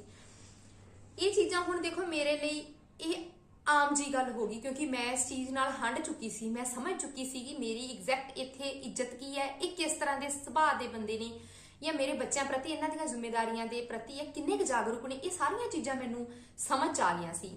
ਸੋ ਜ਼ਿੰਦਗੀ ਮੁਸ਼ਕਿਲ ਜ਼ਰੂਰ ਸੀ, ਪਰ ਮੇਰੀ ਇਸੇ ਤਰ੍ਹਾਂ ਮੇਰੇ ਘਰਦਿਆਂ ਦੀ ਸਪੋਰਟ ਨਾਲ ਚੱਲਦੀ ਰਹੀ, ਕਿਉਂਕਿ ਸਾਰੇ ਖਰਚੇ, ਜੋ ਵੀ ਕਿਤਾਬਾਂ ਦਾ ਖਰਚਾ, ਬੈਗ ਦਾ, ਬੱਚਿਆਂ ਦੀ ਬੁੱਕਸ ਦਾ, ਯੂਨੀਫਾਰਮ ਦਾ, ਬਹੁਤ ਤਰ੍ਹਾਂ ਦੇ ਛੋਟੇ ਛੋਟੇ ਖਰਚੇ ਹੁੰਦੇ ਨਾ, ਇਹ ਸਾਰੇ ਵੀ ਜਿਵੇਂ ਮੇਰੀ ਮੰਮਾ ਨੇ ਪੈਸੇ ਦੇ ਕੇ ਤੇ ਮੇਰੇ ਬੱਚਿਆਂ ਦਾ ਇੱਕ ਵਾਰ ਅਰੇਂਜਮੈਂਟ ਕਰਤਾ। ਹੁਣ ਬੱਚੇ ਸਕੂਲ 'ਚ ਲੱਗ ਗਏ, ਵੈਨ ਫੀਸ ਵੀ ਦੇਤੀ ਇੱਕ ਵਾਰ, ਸਾਰੇ ਮੇਰੇ ਘਰ ਤੇ ਆ ਕੇ ਭਰ ਗਏ। ਹੁਣ ਜੀ 6 ਮਹੀਨਿਆਂ ਬਾਅਦ ਫੀਸ ਫੇਰ ਪੇ ਕਰਨੀ ਸੀ, ਪਰ ਇਹਨਾਂ ਨੇ ਦੁਬਾਰਾ ਵੀ ਫੀਸ ਤੋਂ ਟਾਲ ਮਟੋਲ, ਆਨੇ ਬਹਾਨੇ ਲਗਾਉਣੇ ਸ਼ੁਰੂ ਕਰਤੇ। ਹੁਣ ਸਕੂਲ 'ਚੋਂ ਫੋਨ ਆਉਣੇ ਸ਼ੁਰੂ ਹੋ ਗਏ, ਡਾਇਰੀ ਨੋਟ ਆਉਣੇ ਸ਼ੁਰੂ ਹੋ ਗਏ ਬੱਚਿਆਂ ਨੂੰ ਕਿ ਸਕੂਲ ਫੀਸ ਪੇ ਕਰੋ, ਹਨਾ, ਤੁਹਾਡਾ ਸੈਕੰਡ ਜਿਹੜਾ ਤੁਹਾਡੀ ਆ ਗਈ ਹੈ ਵੀ, ਹੁਣ ਜਿਹੜੀ ਵੀ ਹੁੰਦੀ ਹੈ ਸਕੂਲ ਦੀ ਵੀ, ਮਤਲਬ ਫੀਸ ਨੂੰ ਜਿਵੇਂ ਕੁਆਟਰਸ ਕੀਤਾ ਹੋਇਆ ਸੀ ਸ਼ਾਇਦ, ਜਾਂ ਕੁਛ ਮੰਨ ਲਓ ਵੀ ਇਸ ਤਰ੍ਹਾਂ ਦੀ ਸੀ, ਕਿਸ਼ਤਾਂ ਵਗੈਰਾ ਚ ਲੈਂਦੇ ਸੀ ਉਹ। ਤਾਂ ਫਿਰ ਉਹਨਾਂ ਨੇ ਜੀ ਫੀਸ ਮੰਗਣੀ ਸ਼ੁਰੂ ਕੀਤੀ। ਹੁਣ ਉਹਨਾਂ ਦਾ ਤਾਂ ਕੰਮ ਸੀ, ਉਹਨਾਂ ਨੇ ਤਾਂ ਫੀਸ ਮੰਗਣੀ ਸੀ, ਪਰ ਮੇਰੇ ਹਸਬੈਂਡ ਇਸ ਚੀਜ਼ ਤੋਂ ਮਤਲਬ ਵੀ ਕੰਨੀ ਕਤਰਾਣੀ ਸ਼ੁਰੂ ਕਰਤੀ। ਹੁਣ ਮੈਨੂੰ ਇਸ ਚੀਜ਼ ਦੀ ਪਰੇਸ਼ਾਨੀ ਹੋਣੀ ਸ਼ੁਰੂ ਹੋ ਗਈ। ਮੈਂ ਇੰਨੀ ਬਰਡਨ ਦੇ ਵਿੱਚ ਹੈ, ਮੇਰੇ ਦਿਮਾਗ ਤੇ ਇੰਨਾ ਬਰਡਨ ਹੈ, ਮੈਂ ਬਹੁਤ ਡਿਪਰੈਸ਼ਨ 'ਚ ਹੈ ਕਿ ਬੱਚਿਆਂ ਦੀਆਂ ਜ਼ਿੰਮੇਵਾਰੀਆਂ ਵੀ ਮੇਰੀਆਂ, ਇਹਨਾਂ ਦੇ ਕੱਪੜੇ ਲੱਤੇ, ਖਾਣਾ ਪੀਣਾ, ਖਰਚਾ ਪਾਣੀ, ਆਪਣੀ ਦਵਾਈ ਬੂਟੀ, ਸਭ ਕੁਝ ਮੇਰਾ ਆਪਣੇ ਘਰਦਿਆਂ ਤੇ ਬੋਝ ਸੀਗਾ। ਤੇ ਇਹ ਸੋਚ ਕੇ ਚੱਲ ਰਹੇ ਸੀਗੇ ਕਿ ਚਲੋ ਕਦੇ ਤਾਂ ਇਹਨਾਂ ਨੂੰ ਅਕਲ ਆਏਗੀ, ਕਦੇ ਤਾਂ ਇਹ ਆਪਣੀ ਜ਼ਿੰਮੇਵਾਰੀਆਂ 'ਚ ਪੈਣਗੇ, ਬੱਚੇ ਵੱਡੇ ਹੋਣਗੇ, ਜ਼ਿੰਮੇਵਾਰੀਆਂ ਦਾ ਅਹਿਸਾਸ ਹੋਊਗਾ। ਪਰ ਉਹ ਕਹਿੰਦੇ ਨੇ ਜੀ ਜਿਨ੍ਹਾਂ ਦੀਆਂ ਅਕਲਾਂ ਘਾਹ ਚਰਨ ਜਾਂਦੀਆਂ ਉਹਨਾਂ ਨੂੰ ਕਦੇ ਅਕਲ ਆਉਣ ਦੀ ਜਿਹੜੀ ਹੁੰਦੀ ਹੈ ਸੰਭਾਵਨਾ, ਉਹ ਮੈਨੂੰ ਨਹੀਂ ਲੱਗਦਾ ਕਿ ਉਹਨਾਂ ਨੂੰ ਕੋਈ ਅਕਲ ਆ ਸਕਦੀ। ਜਿਹੜਾ ਬੰਦਾ ਅਕਲ ਲੈਣਾ ਚਾਹਵੇ ਨਾ, ਜੋ ਅੰਦਰੋਂ ਹੀ ਆਪਣੇ ਆਪ ਨੂੰ ਪ੍ਰਪੇਅਰ ਕਰ ਚੁੱਕਿਆ ਹੋਵੇ ਵੀ ਮੈਂ ਅਕਲ ਲੈਣੀ ਹੀ ਨਹੀਂ, ਜਾਣ ਬੁੱਝ ਕੇ ਠਿੱਠ ਪਰੇਸ਼ਾਨ ਕਰਨਾ। ਸੋ ਇੱਥੇ ਅਕਲ ਵਾਲੀ ਗੱਲ ਵੀ ਨਹੀਂ ਸੀਗੀ, ਕਿਉਂਕਿ ਜਦੋਂ ਬੰਦਾ ਜਾਣ ਬੁੱਝ ਕੇ ਪਰੇਸ਼ਾਨ ਕਰਦਾ ਉੱਥੇ ਅਕਲਾਂ ਦਾ ਵੀ ਕੋਈ ਕਸੂਰ ਨਹੀਂ। ਇਹਨਾਂ ਨੇ ਇਸ ਤਰ੍ਹਾਂ ਕਰਦੇ ਕਰਦੇ ਸਾਲ ਟਪਾਤਾ ਜੀ ਮੇਰੇ। ਹੁਣ ਘਰਦਿਆਂ ਨੇ 6 ਮਹੀਨੇ ਟੱਪ ਗਏ। 6 ਮਹੀਨਿਆਂ ਬਾਅਦ ਹੁਣ ਫੀਸਾਂ ਪਾਪਿਆਂ ਲਈ ਮੈਂ ਫਿਰ ਤੋਂ ਆਪਣੇ ਘਰਦਿਆਂ ਨੂੰ ਫੋਨ ਕੀਤੇ ਤੇ ਰੋਣਾ ਧੋਣਾ ਸ਼ੁਰੂ ਕੀਤਾ ਕਿ ਮੰਮੀ ਹੁਣ ਇਸ ਤਰ੍ਹਾਂ ਕਿਵੇਂ ਕਰੀਏ, ਹੁਣ ਫੀਸ ਫੇਰ ਦੇਣੀ ਪੈਗੀ। ਤਾਂ ਇੱਥੋਂ ਘਰਦਿਆਂ ਨੇ ਵੀ ਇਹਨਾਂ ਦੇ ਰਿਸ਼ਤੇਦਾਰਾਂ ਨੂੰ ਬੁਲਾਇਆ ਤੇ ਇਹਨਾਂ ਦੇ ਰਿਸ਼ਤੇਦਾਰ ਜੋ ਮੇਰੇ ਹਸਬੈਂਡ ਦੇ ਮਾਮੇ 5 ਮਾਮਾ ਜੀ ਨੇ, ਮੇਰੀ ਸੱਸ ਦੇ ਪੇਕੇ, ਉਹ ਸਾਰੇ ਬਹੁਤ ਵਧੀਆ ਬੰਦੇ ਨੇ ਵੀ ਉਹਨਾਂ ਦਾ ਇੱਕ ਕਹਿ ਦਈਏ ਸਟੈਂਡ ਹੈ। ਉਹਨਾਂ ਨੂੰ ਪਤਾ ਹੈ ਕਿ ਕਿੱਥੇ ਕੌਣ ਸਹੀ ਹੈ ਕੌਣ ਗਲਤ ਹੈ। ਉਹਨਾਂ ਨੇ ਜੀ ਸੱਚ ਦਾ ਸਾਥ ਦਿੱਤਾ ਉਸ ਟਾਈਮ ਤੇ ਵੀ, ਕਿਉਂਕਿ ਉਹ ਹੋਰ ਵੀ ਬਹੁਤ ਸਾਰੀਆਂ ਚੀਜ਼ਾਂ ਆਉਂਦੇ ਜਾਂਦੇ ਦੇਖਦੇ ਸੀ। ਉਹਨਾਂ ਨੂੰ ਪਤਾ ਸੀ ਕਿ ਇੱਥੇ ਗਲਤ ਹੈ। ਤਾਂ ਮੇਰੀ ਸੱਸ ਦੀ ਕਾਫੀ ਡਾਂਟ ਫਟਕਾਰ ਹੋਈ। ਮੇਰੇ ਹਸਬੈਂਡ ਨੂੰ ਮੇਰੇ ਮਾਮਾ ਸਹੁਰਾ ਜੀ ਤੇ ਮੇਰੀ ਮਾਮੀ ਸੱਸ ਬਹੁਤ ਹੀ ਜ਼ਿਆਦਾ ਨਾਈਸ ਪਰਸਨ ਨੇ, ਤਾਂ ਉਹਨਾਂ ਨੇ ਕਾਫੀ ਜ਼ਿਆਦਾ ਡਾਂਟ ਝਪਟ ਕੀਤੀ। ਉਹਨਾਂ ਦੇ ਡਾਂਟ ਝਪਟ ਦੇ ਚੱਲਦੇ ਮੇਰੇ ਹਸਬੈਂਡ ਨੇ 5000 ਰੁਪਇਆ ਇੱਕ ਵਾਰ ਫੀਸ ਪੇ ਕਰਤੀ। ਚਲੋ ਇੰਨੇ ਮਾਮਲਾ ਠੰਡਾ ਹੋ ਗਿਆ ਜੀ। ਹੁਣ 5000 ਨਾਲ ਕੁਝ ਨਹੀਂ ਹੋਣ ਵਾਲਾ ਸੀਗਾ, ਕਿਉਂਕਿ ਸਕੂਲ ਦੇ ਵਿੱਚੋਂ ਚਲੋ ਇੱਕ ਵਾਰ 5000 ਪੇ ਕਰਤੀ। ਹੁਣ ਵੈਨ ਵਾਲੇ ਨੂੰ ਵੀ ਚਾਹੀਦੀ ਸੀਗੀ, ਹੋਰ ਵੀ ਬੱਚਿਆਂ ਨੂੰ ਸਰਦੀਆਂ ਦੀ ਯੂਨੀਫਾਰਮ ਵੀ ਚਾਹੀਦੀ ਸੀ। ਉਸੇ ਤਰ੍ਹਾਂ ਮੰਮੀ ਕਹਿੰਦੇ ਹੁਣ ਰੋਜ਼-ਰੋਜ਼ ਪੰਚਾਇਤਾਂ ਕਰਦੇ ਦੇਖੋ ਚੰਗੇ ਨਹੀਂ ਲੱਗਦੇ ਆ ਹਨਾ, ਵੀ ਆਪਾਂ ਰੋਜ਼-ਰੋਜ਼, ਮੇਰੇ ਨਾਨਾ ਜੀ ਨੇ ਵੀ ਇਹੀ ਕਿਹਾ ਕਿ ਅਸੀਂ ਰੋਜ਼ ਆ ਕੇ ਕਰੀਏ ਤਾਂ ਇਹਨਾਂ ਨੇ ਜਮੇ ਬੇਸ਼ਰਮ ਹੋ ਜਾਣਾ। ਚਲੋ ਮੈਨੂੰ ਘਰ ਦੇ ਜੀ 10000 ਰੁਪਇਆ ਫੇਰ ਦੇ ਗਏ ਕਿ ਤੂੰ ਯੂਨੀਫਾਰਮ ਲਿਆ ਬੱਚਿਆਂ ਦੀ ਸਰਦੀ ਵਾਲੀ ਤੇ ਹੋਰ ਆਪਣੀ ਜ਼ਰੂਰਤ ਦੀਆਂ ਚੀਜ਼ਾਂ ਇਹਨਾਂ ਲਈ ਲਿਆ। ਮੈਨੂੰ ਵੀ ਇਹ ਸੀ ਚਲੋ ਅੱਜ ਸਵੇਰ ਟਾਈਮ ਪਾ ਕੇ ਸਾਰਾ ਕੁਝ ਸਹੀ ਹੋ ਜਾਣਾ। ਮੈਂ ਜੀ ਪੈਸੇ ਲੈ ਲਏ ਤੇ ਆਪਣੇ ਬੱਚਿਆਂ ਦੀ ਜਿਹੜੀ 1 ਸਾਲ ਦੀ ਪੜ੍ਹਾਈ ਹੈ ਉਹ ਕੰਪਲੀਟ ਕਰ ਲਈ। ਹੁਣ ਇੱਥੇ ਜਿਹੜੀ ਗੱਲ ਆ ਜਾਂਦੀ ਹੈ ਇਹਨਾਂ ਦੇ ਰਿਸ਼ਤੇਦਾਰਾਂ ਦੀ। ਇਹਨਾਂ ਦੇ ਰਿਸ਼ਤੇਦਾਰ ਜੀ ਜਿਹੜੇ ਤਾਂ ਸਮਝਦਾਰ ਸੀ, ਪੜ੍ਹੇ ਲਿਖੇ ਪਰਿਵਾਰ, ਸਿਆਣੇ ਸੀ, ਉਹਨਾਂ ਨੇ ਮੇਰਾ ਬਹੁਤ ਸਾਥ ਦਿੱਤਾ। ਹੁਣ ਰਹਿ ਗਈਆਂ ਸਾਡੀਆਂ ਮੇਰੀਆਂ ਭੂਆ ਸੱਸਾਂ ਤੇ ਮੇਰੀ ਨਨਾਣ, ਉਹ ਮੇਰਾ ਸਾਥ ਕਿਉਂ ਦੇਣਗੀਆਂ ਜੀ, ਕਿਉਂਕਿ ਉਹ ਤਾਂ ਉਹਨਾਂ ਦੀ ਟੀਮ 'ਚ ਹੀ ਸ਼ਾਮਲ ਨੇ ਨਾ। ਹੁਣ ਮੇਰੀ ਨਨਾਣ ਹੈ, ਉਹ ਆਪਣੀ ਮਾਂ ਨਾਲ ਆਪਣੇ ਭਰਾ ਨਾਲ ਇੱਕ ਹੈ। ਮੇਰੇ ਭੂਆ ਸੱਸਾਂ ਨੇ ਉਹਨਾਂ ਨੂੰ ਜ਼ਮੀਨ ਦੇ ਵਿੱਚੋਂ ਹਿੱਸਾ ਲੈ ਕੇ ਜਾਣ ਦੀ ਝਾਕ ਹੈ। ਉਹ ਲਾਲਚੀ ਨੇ, ਬਹੁਤ ਜ਼ਿਆਦਾ ਲਾਲਚਨਾ ਨੇ। ਸੋ ਉਹਨਾਂ ਨੂੰ ਕੀ ਹੈ, ਉਹ ਆਪਣੇ ਜਿਵੇਂ ਮੰਨ ਲਓ ਵੀ ਉਹ ਸਾਡੇ ਮੈਟਰ 'ਚ ਜ਼ਿਆਦਾ ਪੈਂਦੀਆਂ ਹੀ ਨਹੀਂ ਹੈ। ਉਹਨਾਂ ਦਾ ਭੂਆ ਜੀ ਹੈ ਮੇਰੇ ਜਿਹੜੇ ਭੂਆ ਸੱਸ, ਉਹਨਾਂ ਦਾ ਮੰਨ ਲਓ ਜਿਹੜਾ ਸੁਭਾਅ ਹੈ ਉਹ ਇਸ ਤਰ੍ਹਾਂ ਦਾ ਕਿ ਸਾਲ 6 ਮਹੀਨਿਆਂ ਤੋਂ ਗੇੜਾ ਲਗਾਣਾ, ਕਿਉਂਕਿ ਉਹ ਕਾਫੀ ਵੱਡੀ ਏਜ ਦੀਆਂ ਨੇ। ਉਹਨਾਂ ਦੇ ਤਾਂ ਪੋਤਾ ਪੋਤੀ ਵੀ ਹੁਣ ਵਿਆਹਣ ਦੇ ਲਾਇਕ ਹੋ ਗਏ ਨੇ ਹਨਾ। ਤੇ ਰੋਜ਼-ਰੋਜ਼ ਆਪਾਂ ਰਿਸ਼ਤੇਦਾਰ ਨੂੰ ਕਹਿੰਦਿਆਂ ਵੀ ਸ਼ਰਮ ਆਉਂਦੀ ਹੈ। ਰੋਜ਼ ਆਪਣੇ ਛੋਟੇ-ਛੋਟੇ ਰੋਣੇ ਰੋਗੇ ਤਾਂ ਰਿਸ਼ਤੇਦਾਰ ਵੀ ਕੰਨੀ ਕਤਰਾਉਣੀ ਸ਼ੁਰੂ ਕਰ ਦਿੰਦੇ, ਅਗਲੇ ਦੇ ਕਲੇਸ਼ ਵਾਲੇ ਘਰ ਆਉਂਦੇ ਨਹੀਂ। ਸੋ ਇਹ ਚੰਗਾ ਨਹੀਂ ਲੱਗਦਾ ਸੀਗਾ। ਪਰ ਮਾਹੌਲ ਇਸ ਤਰ੍ਹਾਂ ਦਾ ਹੋ ਗਿਆ ਸੀ ਕਿ ਸੱਪ ਦੇ ਮੂੰਹ ਵਿੱਚ ਕਿਰਲੀ ਵਾਲੀ ਗੱਲ ਬਣ ਗਈ। ਜੇ ਖਾਂਦਾ ਸੀ ਤਾਂ ਕਲੰਕੀ, ਜੇ ਛੱਡਦਾ ਸੀ ਤਾਂ ਕਲੰਕੀ। ਸੋ ਮੈਨੂੰ ਇਹ ਸੀਗਾ ਕਿ ਹੁਣ ਮੈਨੂੰ ਕੋਈ ਰਸਤਾ ਨਹੀਂ ਦਿਖਦਾ ਸੀ। ਪਰ ਮੇਰੀ ਜ਼ਿੰਦਗੀ ਇਸੇ ਤਰ੍ਹਾਂ ਫੜ ਦੜ ਕੇ ਘਰਦਿਆਂ ਤੋਂ ਪੈਸੇ ਇਸੇ ਤਰ੍ਹਾਂ ਮੇਰੇ ਲੰਘਦੇ ਗਏ ਟਾਈਮ। ਪਰ ਇਸ ਟਾਈਮ ਦੇ ਵਿੱਚ ਬਹੁਤ ਸਾਰੀਆਂ ਚੀਜ਼ਾਂ ਇਹ ਵੀ ਬੀਤੀਆਂ ਕਿ ਮੇਰੀ ਕੁੱਟਮਾਰ ਮੇਰੇ ਬੱਚੇ ਦੇਖਦੇ ਸੀ। ਮੇਰੀ ਕੁੱਟਮਾਰ ਦੇ ਨਾਲ ਨਾਲ ਜੋ ਮੇਰੇ ਨਾਲ ਹੁੰਦਾ ਸੀ, ਜੋ ਮੈਂ ਤੁਹਾਨੂੰ ਬਿਆਨ ਵੀ ਨਹੀਂ ਇੱਥੇ ਕਰ ਸਕਦੀ ਵੀ ਮੇਰੇ ਨਾਲ ਐਕਚੁਅਲ ਦੇ ਵਿੱਚ ਕੀ ਹੁੰਦਾ ਸੀ। ਜੋ ਮੇਰੇ ਬੱਚਿਆਂ ਦੇ ਸਾਹਮਣੇ ਹੁੰਦਾ ਸੀ ਉਹ ਮੈਥੋਂ ਬਰਦਾਸ਼ਤ ਨਹੀਂ ਹੁੰਦਾ ਸੀ, ਕਿਉਂਕਿ ਇੱਕ ਸ਼ਰਾਬੀ ਬੰਦਾ ਜੋ ਕਿ ਬਹੁਤ ਜ਼ਿਆਦਾ ਸ਼ਰਾਬ ਪੀਂਦਾ ਹੋਵੇ। ਹੁਣ ਹਸਬੈਂਡ ਮੇਰੇ ਇੰਨੀ ਜ਼ਿਆਦਾ ਡਰਿੰਕ ਕਰਦੇ ਆ ਕਿ ਉਹਨਾਂ ਨੂੰ 10 ਵਜੇ ਕੁਝ ਨਹੀਂ ਪਤਾ ਹੁੰਦਾ ਕਿ ਉਹ ਕੌਣ ਹੈ, ਕਿੱਥੇ ਹੈ। ਇਹ ਪਤਾ ਨਹੀਂ ਹੁੰਦਾ ਜਾਂ ਫਿਰ ਉਹ ਜਾਣਬੁੱਝ ਕੇ ਕਰਦੇ ਆ। ਤਾਂ ਉਹਨਾਂ ਦਾ ਜਿਹੜਾ ਸੁਭਾਅ ਸ਼ਰਾਬ ਪੀਣ ਤੋਂ ਬਾਅਦ ਇੰਨਾ ਚਿੜਚਿੜਾ ਹੋ ਜਾਂਦਾ ਸੀਗਾ ਕਿ ਉਹਨਾਂ ਨੂੰ ਮਤਲਬ ਉਹਨਾਂ ਦੇ ਕੱਪੜੇ ਪਾਏ ਆ ਉਹ ਬਿਲਕੁਲ ਨੰਗੇ ਖੜੇ ਆ ਜਾਂ ਕਿਸ ਤਰ੍ਹਾਂ ਨੇ, ਉਹਨਾਂ ਨੂੰ ਕੋਈ ਹੋਸ਼ ਨਹੀਂ ਰਹਿੰਦੀ ਸੀ। ਬੱਚਿਆਂ ਦੇ ਸਾਹਮਣੇ ਇਸ ਤਰ੍ਹਾਂ ਰਹਿੰਦੇ, ਮੇਰੇ ਨਾਲ ਨੋਚਾ ਕਰੋਟੀ ਕਰਦੇ, ਬਾਲ ਖਿੱਚਣੇ, ਪਕੜਨਾ, ਇਸ ਤਰ੍ਹਾਂ ਬੱਚਿਆਂ ਦੇ ਸਾਹਮਣੇ ਉਹ ਸਭ ਕਰਨਾ ਜੋ ਕੋਈ ਵੀ ਕੱਚਾ ਪੇਰੈਂਟਸ ਆਪਣੇ ਬੱਚਿਆਂ ਦੇ ਸਾਹਮਣੇ ਨਹੀਂ ਕਰ ਸਕਦਾ। ਹੁਣ ਮੇਰੇ ਲਈ ਕੁੱਟਮਾਰ ਮੇਰੀ ਔਲਾਦ ਦੇਖ ਰਹੀ ਹੈ, ਵੱਡੀ ਹੋ ਰਹੀ ਹੈ, ਉਹ ਮੈਂ ਇੱਕ ਲਿਮਿਟ 'ਚ ਸਹਿ ਰਹੀ ਸੀਗੀ। ਪਰ ਜੋ ਕੁਝ ਮੇਰੇ ਬੱਚਿਆਂ ਦੇ ਸਾਹਮਣੇ ਮੇਰੇ ਨਾਲ ਨੋਚਾ ਖਰੋਚੀ ਹੁੰਦੀ ਸੀ, ਉਹ ਮੇਰੇ ਲਈ ਬਹੁਤ ਵੱਡੀ ਪਰੇਸ਼ਾਨੀ ਹੋ ਗਈ ਸੀ। ਮੇਰਾ ਦਿਮਾਗ ਇੰਨਾ ਬਿਮਾਰ ਹੋ ਚੁੱਕਿਆ ਸੀਗਾ ਇਸ ਚੀਜ਼ਾਂ 'ਚ ਕਿ ਮੇਰੀ ਜ਼ਿੰਦਗੀ ਕਿਸ ਤਰ੍ਹਾਂ ਲੰਘ ਰਹੀ ਹੈ ਇੱਥੇ, ਮੇਰੇ ਬੱਚਿਆਂ ਤੇ ਇਹ ਚੀਜ਼ਾਂ ਕੀ ਅਸਰ ਦੇਣੀਆਂ, ਮੇਰੇ ਬੱਚੇ ਕੀ ਸਿੱਖਣਗੇ ਕਿ ਉਹਦੇ ਮਾਪਿਓ ਇਸ ਤਰ੍ਹਾਂ ਕਰਦੇ ਉਹਨਾਂ ਦੇ ਸਾਹਮਣੇ। ਬੱਚੇ ਵੱਡੇ ਹੋ ਰਹੇ ਆ, ਕੁਛ ਅੱਜ ਦੇ ਜਨਰੇਸ਼ਨ ਦਾ ਪਹਿਲਾਂ ਵਾਲੇ ਬੱਚਿਆਂ ਨਾਲੋਂ ਬਹੁਤ ਫਰਕ ਹੈ, ਕਿਉਂਕਿ ਸਭ ਨੂੰ ਪਤਾ ਜੀ ਹੁਣ ਦੇ ਬੱਚੇ ਐਡਵਾਂਸ ਨੇ, ਸਭ ਕੁਝ ਪਹਿਲਾਂ ਟਾਈਮ ਤੋਂ ਪਹਿਲਾਂ ਸਿੱਖਦੇ ਨੇ। ਸੋ ਇਹ ਚੀਜ਼ਾਂ ਕਿਤੇ ਨਾ ਕਿਤੇ ਮੈਨੂੰ ਬਹੁਤ ਪਰੇਸ਼ਾਨ ਕਰ ਰਹੀਆਂ ਸੀ। ਪਰ ਇਹਨਾਂ ਚੀਜ਼ਾਂ ਦਾ ਹੱਲ ਕਰਨ ਲਈ ਕੋਈ ਵੀ ਅੱਗੇ ਨਹੀਂ ਆ ਰਿਹਾ ਸੀ। ਸਾਰੇ ਰਿਸ਼ਤੇਦਾਰ ਸੀ ਉਹ ਇਹਨਾਂ ਨਾਲ ਬਾਈਕਾਟ ਕਰ ਚੁੱਕੇ ਸੀ, ਕਿਉਂਕਿ ਉਹਨਾਂ ਦੇ ਕਹਿਣ ਤੇ 10 ਪੰਚਾਇਤਾਂ ਹੁੰਦੀਆਂ ਸੀ, 10 ਪੰਚਾਇਤਾਂ ਦੇ ਹੋਣ ਤੇ ਵੀ ਇਹਨਾਂ ਨੇ ਕਿਸੇ ਵੀ ਰਿਸ਼ਤੇਦਾਰ ਦੀ ਇੱਕ ਗੱਲ ਨਹੀਂ ਮੰਨੀ, ਤਾਂ ਫਿਰ ਰਿਸ਼ਤੇਦਾਰ ਵੀ ਹੌਲੀ ਹੌਲੀ ਪਾਸੇ ਹਟ ਗਏ। ਇਹ ਪਾਸੇ ਕਰਨਾ ਹੀ ਚਾਹੁੰਦੇ ਸੀ ਕਿਉਂਕਿ ਕਿਸੇ ਵੀ ਰਿਸ਼ਤੇਦਾਰ ਨੂੰ ਆਪਣੇ ਮਾਮਲੇ 'ਚ ਪੈਣ ਦੇਣਾ ਚਾਹੁੰਦੇ ਨਹੀਂ ਸੀ, ਕਿਉਂਕਿ ਜੇ ਪੈਣਗੇ ਤਾਂ ਫਿਰ ਇਹਨਾਂ ਨੂੰ ਕੁਛ ਨਾ ਕੁਛ ਸੁਣਨਾ ਪਏਗਾ। ਸੋ ਇਹਨਾਂ ਨੇ ਜੀ ਸਾਰੇ ਰਿਸ਼ਤੇਦਾਰਾਂ ਦੇ ਨਾਲ ਆਪਣਾ ਨਾਤਾ ਤੋੜ ਲਿਆ। ਹੁਣ ਇਹਨਾਂ ਨੇ ਤਾਂ ਨਾਤਾ ਤੋੜ ਲਿਆ, ਪਰ ਮੇਰੇ ਲਈ ਬਹੁਤ ਮੁਸ਼ਕਲ ਹੋ ਗਈ, ਕਿਉਂਕਿ ਜਿਹੜੇ ਭੈਣ ਭਰਾ ਆ ਕੇ ਮੇਰੇ ਹੱਕ 'ਚ ਬੋਲਦੇ ਸੀ, ਮੇਰੀ ਸੁਣਦੇ ਸੀ, ਮੇਰੇ ਲਈ ਖੜੇ ਹੁੰਦੇ ਸੀ, ਉਹ ਸਾਰੇ ਹੁਣ ਮੇਰੇ ਤੋਂ ਮਤਲਬ ਦੂਰ ਹੋ ਗਏ ਇਹਨਾਂ ਦੀ ਵਜ੍ਹਾ ਨਾਲ। ਪਰ ਮੇਰਾ ਫਿਰ ਵੀ ਉਹ ਫੋਨ ਤੇ ਹਾਲ ਚਾਲ ਪੁੱਛਦੇ ਰਹੇ, ਮੈਨੂੰ ਫਿਰ ਵੀ ਸਮਝਾਉਂਦੇ ਰਹੇ ਕਿ ਪੁੱਤ ਤੂੰ ਇੱਥੇ ਕੰਪਰੋਮਾਈਜ਼ ਹੀ ਕਰ ਸਕਦੀ ਆ, ਹੋਰ ਤੈਨੂੰ ਅਸੀਂ ਕੀ ਕਹਿ ਦਈਏ। ਪਰ ਇਹਨਾਂ ਨੂੰ ਇਹ ਸੀਗਾ ਕਿ ਇਹਦੀ ਮੰਮੀ ਆਲਰੇਡੀ ਪੇਕੇ ਬੈਠੀ ਹੋਈ ਹੈ, ਤਾਂ ਇਹ ਕਦੇ ਵੀ ਪੇਕੇ ਵਾਪਸ ਜਾ ਕੇ ਤਾਂ ਬੈਠੇਗੀ ਨਹੀਂ, ਅਸੀਂ ਇਹਦੇ ਨਾਲ ਚਾਹੇ ਜੋ ਮਰਜ਼ੀ ਕਰ ਲਈਏ। ਕਿਉਂਕਿ ਇਹਨੂੰ ਵੀ ਪਤਾ ਹੈ ਕਿ ਪਹਿਲਾਂ ਮਾਂ ਪੇਕੀ ਬੈਠੀ ਹੈ ਤਾਂ ਲੋਕ ਕੀ ਕਹਿਣਗੇ ਕਿ ਪਹਿਲਾਂ ਮਾਂ ਨਹੀਂ ਵਸੀ ਔਰ ਹੁਣ ਧੀ ਨਹੀਂ ਵਸਦੀ। ਸੋ ਕਸੂਰ ਵੀ ਇਹਨਾਂ ਵਿੱਚ ਹੀ ਨਿਕਲੇਗਾ। ਇਸ ਲਈ ਇਸ ਚੀਜ਼ ਦਾ ਇਹਨਾਂ ਨੇ ਬਹੁਤ ਦੱਬ ਕੇ ਤੇ ਰੱਜ ਕੇ ਫਾਇਦਾ ਚੱਕਿਆ। ਸ਼ਰਾਬ ਪੀ ਕੇ ਪੂਰੀ ਰਾਤ ਨੰਗਾ ਨਾਚ ਨਚਾਇਆ ਜਾਂਦਾ, ਜੋ ਮੇਰੀ ਸੱਸ ਨੂੰ ਵੀ ਪਤਾ ਸੀ, ਮੇਰੇ ਸਹੁਰੇ ਨੂੰ ਵੀ ਪਤਾ ਸੀ। ਹੁਣ ਰੂਮ ਆਮੋ ਸਾਹਮਣੇ ਹੋਣ ਤੇ ਕਿ ਇੱਕ ਰੂਮ ਵਿੱਚ ਕਿਸ ਤਰ੍ਹਾਂ ਦੇ ਹਾਲਾਤ ਬਣੇ ਹੋਏ ਨੇ, ਚੀਕ ਚੰਗਿਆੜਾ ਹੈ, ਕਿਸ ਤਰ੍ਹਾਂ ਦੀ ਪਰੇਸ਼ਾਨ ਕੀਤਾ ਜਾ ਰਿਹਾ ਹੈ ਕਿ ਦੂਸਰੇ ਕਮਰੇ ਦੇ ਵਿੱਚ ਪਤਾ ਨਹੀਂ ਚੱਲਦਾ ਕਿ ਉਹਨਾਂ ਦੇ ਨਾਲ ਕੀ ਹੋ ਰਿਹਾ ਜਾਂ ਸਾਡਾ ਮੁੰਡਾ ਕਿਸ ਤਰ੍ਹਾਂ ਕਰਦਾ। ਜਾਂ ਸਵੇਰੇ ਮੈਂ ਜਦੋਂ ਦੱਸਦੀ ਵੀ ਉਹਨਾਂ ਨੂੰ ਤਾਂ ਉਹ ਬਿਲਕੁਲ ਇਹ ਗੱਲ ਕਹਿ ਦਿੰਦੇ ਕਿ ਤੁਹਾਡੇ ਮੀਆਂ ਬੀਵੀ ਦਾ ਮਾਮਲਾ ਇਹ, ਅਸੀਂ ਇਹਦੇ ਵਿੱਚ ਕੁਝ ਨਹੀਂ ਕਰ ਸਕਦੇ, ਹਨਾ। ਤਾਂ ਫਿਰ ਇੱਥੇ ਵੀ ਹੁਣ ਮੈਂ ਗੱਲ, ਇਹ ਜਿਹੜੀਆਂ ਪਰਸਨਲ ਨਿੱਕੀਆਂ ਗੱਲਾਂ ਸੀ, ਇਹ ਮੈਨੂੰ ਆਪਣੇ ਮਾਪਿਓ ਕੋਲ ਗੱਲ ਕਰਨ ਤੋਂ ਬਹੁਤ ਜ਼ਿਆਦਾ ਇਸ ਚੀਜ਼ ਦੀ ਸੰਗ ਸ਼ਰਮ ਸੀ ਕਿ ਮੈਨੂੰ ਪਰੇਸ਼ਾਨ ਕਿਸ ਤਰ੍ਹਾਂ ਕੀਤਾ ਜਾ ਰਿਹਾ ਹੈ। ਤਾਂ ਇਹ ਚੀਜ਼ਾਂ ਮੈਂ ਆਪਣੇ ਘਰਦਿਆਂ ਕੋਲ ਤਾਂ ਕਰ ਹੀ ਨਹੀਂ ਸਕਦੀ ਸੀ। ਮੈਂ ਆਪਣੇ ਸੱਸ ਸਹੁਰੇ ਤੇ ਨਨਦ ਕੋਲ ਕੀਤੀਆਂ ਤਾਂ ਉਹਨਾਂ ਨੇ ਪੱਲਾ ਝਾੜਤਾ ਇਸ ਗੱਲ ਤੋਂ ਕਿ ਇਹ ਤੁਹਾਡੇ ਮੀਆਂ ਬੀਵੀ ਦਾ ਮਸਲਾ, ਅਸੀਂ ਕੁਝ ਨਹੀਂ ਕਹਿ ਸਕਦੇ। ਹਾਲਾਂਕਿ ਮੇਰੇ ਹਸਬੈਂਡ ਪੂਰੀ ਤਰ੍ਹਾਂ ਉਹਨਾਂ ਦੇ ਵਿੱਚ, ਮੰਨ ਲਓ ਉਹਨਾਂ ਦੇ ਨਾਲ ਇੱਕ ਗੱਲ ਸੀ।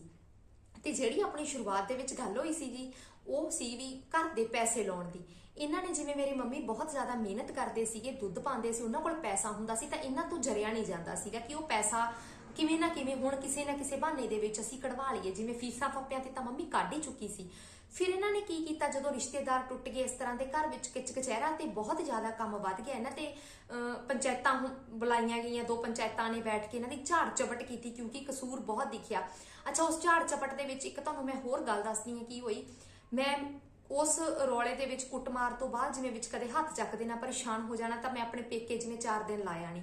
ਮੈਂ 4 ਦਿਨ ਆਪਣੇ ਪੇਕੇ ਲਗਾਉਣ ਗਈ ਹਾਂ ਤੇ ਮੇਰੇ ਆਂਦੀ ਨੂੰ ਇਹਨਾਂ ਨੇ ਨਰਮਾ ਚੁੱਕ ਕੇ, ਮੇਰਾ ਜਿਹੜਾ ਬੈਡਰੂਮ ਸੀਗਾ ਉਹ ਸਾਰਾ ਨਰਮੇ ਨਾਲ, ਮਤਲਬ ਮੇਰੇ ਬੈੱਡ ਲੱਗੇ ਹੋਏ ਆ ਰੂਮ ਦੇ ਵਿੱਚ, ਮੇਰੇ ਸੋਫੇ ਪਏ ਹੋਏ ਆ, ਮੇਰਾ ਫਰਨੀਚਰ ਪਿਆ ਹੈ ਉੱਥੇ, ਮੇਰਾ ਟੀਵੀ ਪਿਆ ਹੈ, ਟੀਵੀ ਕੈਬਨ ਪਿਆ ਹੈ, ਇਹਨਾਂ ਨੇ ਸਾਰਾ ਨਰਮਾ ਮੂੰਹ ਤੱਕ ਗੇਟ ਬੰਦ ਕਰਤਾ, ਮਤਲਬ ਭਰਤਾ ਨਰਮਾ।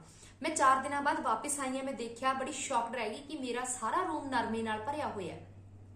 ਘਰ 'ਚ 3 ਰੂਮ ਸੀਗੇ ਜੀ, ਇੱਕ ਦੇ ਵਿੱਚ ਮੇਰੇ ਸੱਸ ਸਹੁਰਾ ਪੈਂਦੇ ਸੀ, ਮੇਰੇ ਰੂਮ ਨੂੰ ਇਹਨਾਂ ਨੇ ਨਰਮੇ ਨਾਲ ਭਰਤਾ, ਤੇ ਜਿਹੜਾ ਤੀਸਰਾ ਰੂਮ ਸੀ ਜੀ ਉਹਦੇ ਵਿੱਚ ਪੇਟੀਆਂ ਪਈਆਂ ਹੋਈਆਂ ਸੀ, ਤੇ ਉੱਥੇ ਬਾਬਾ ਜੀ ਦੀ ਜਿਵੇਂ ਜੋਤ ਧੂਫ ਕਰਦੇ ਹੁੰਦੇ ਸੀ ਅਸੀਂ, ਤਾਂ ਉੱਥੇ ਮੇਰੇ ਦਾਦਾ ਸਹੁਰਾ ਜੀ ਪੈਂਦੇ ਸੀ।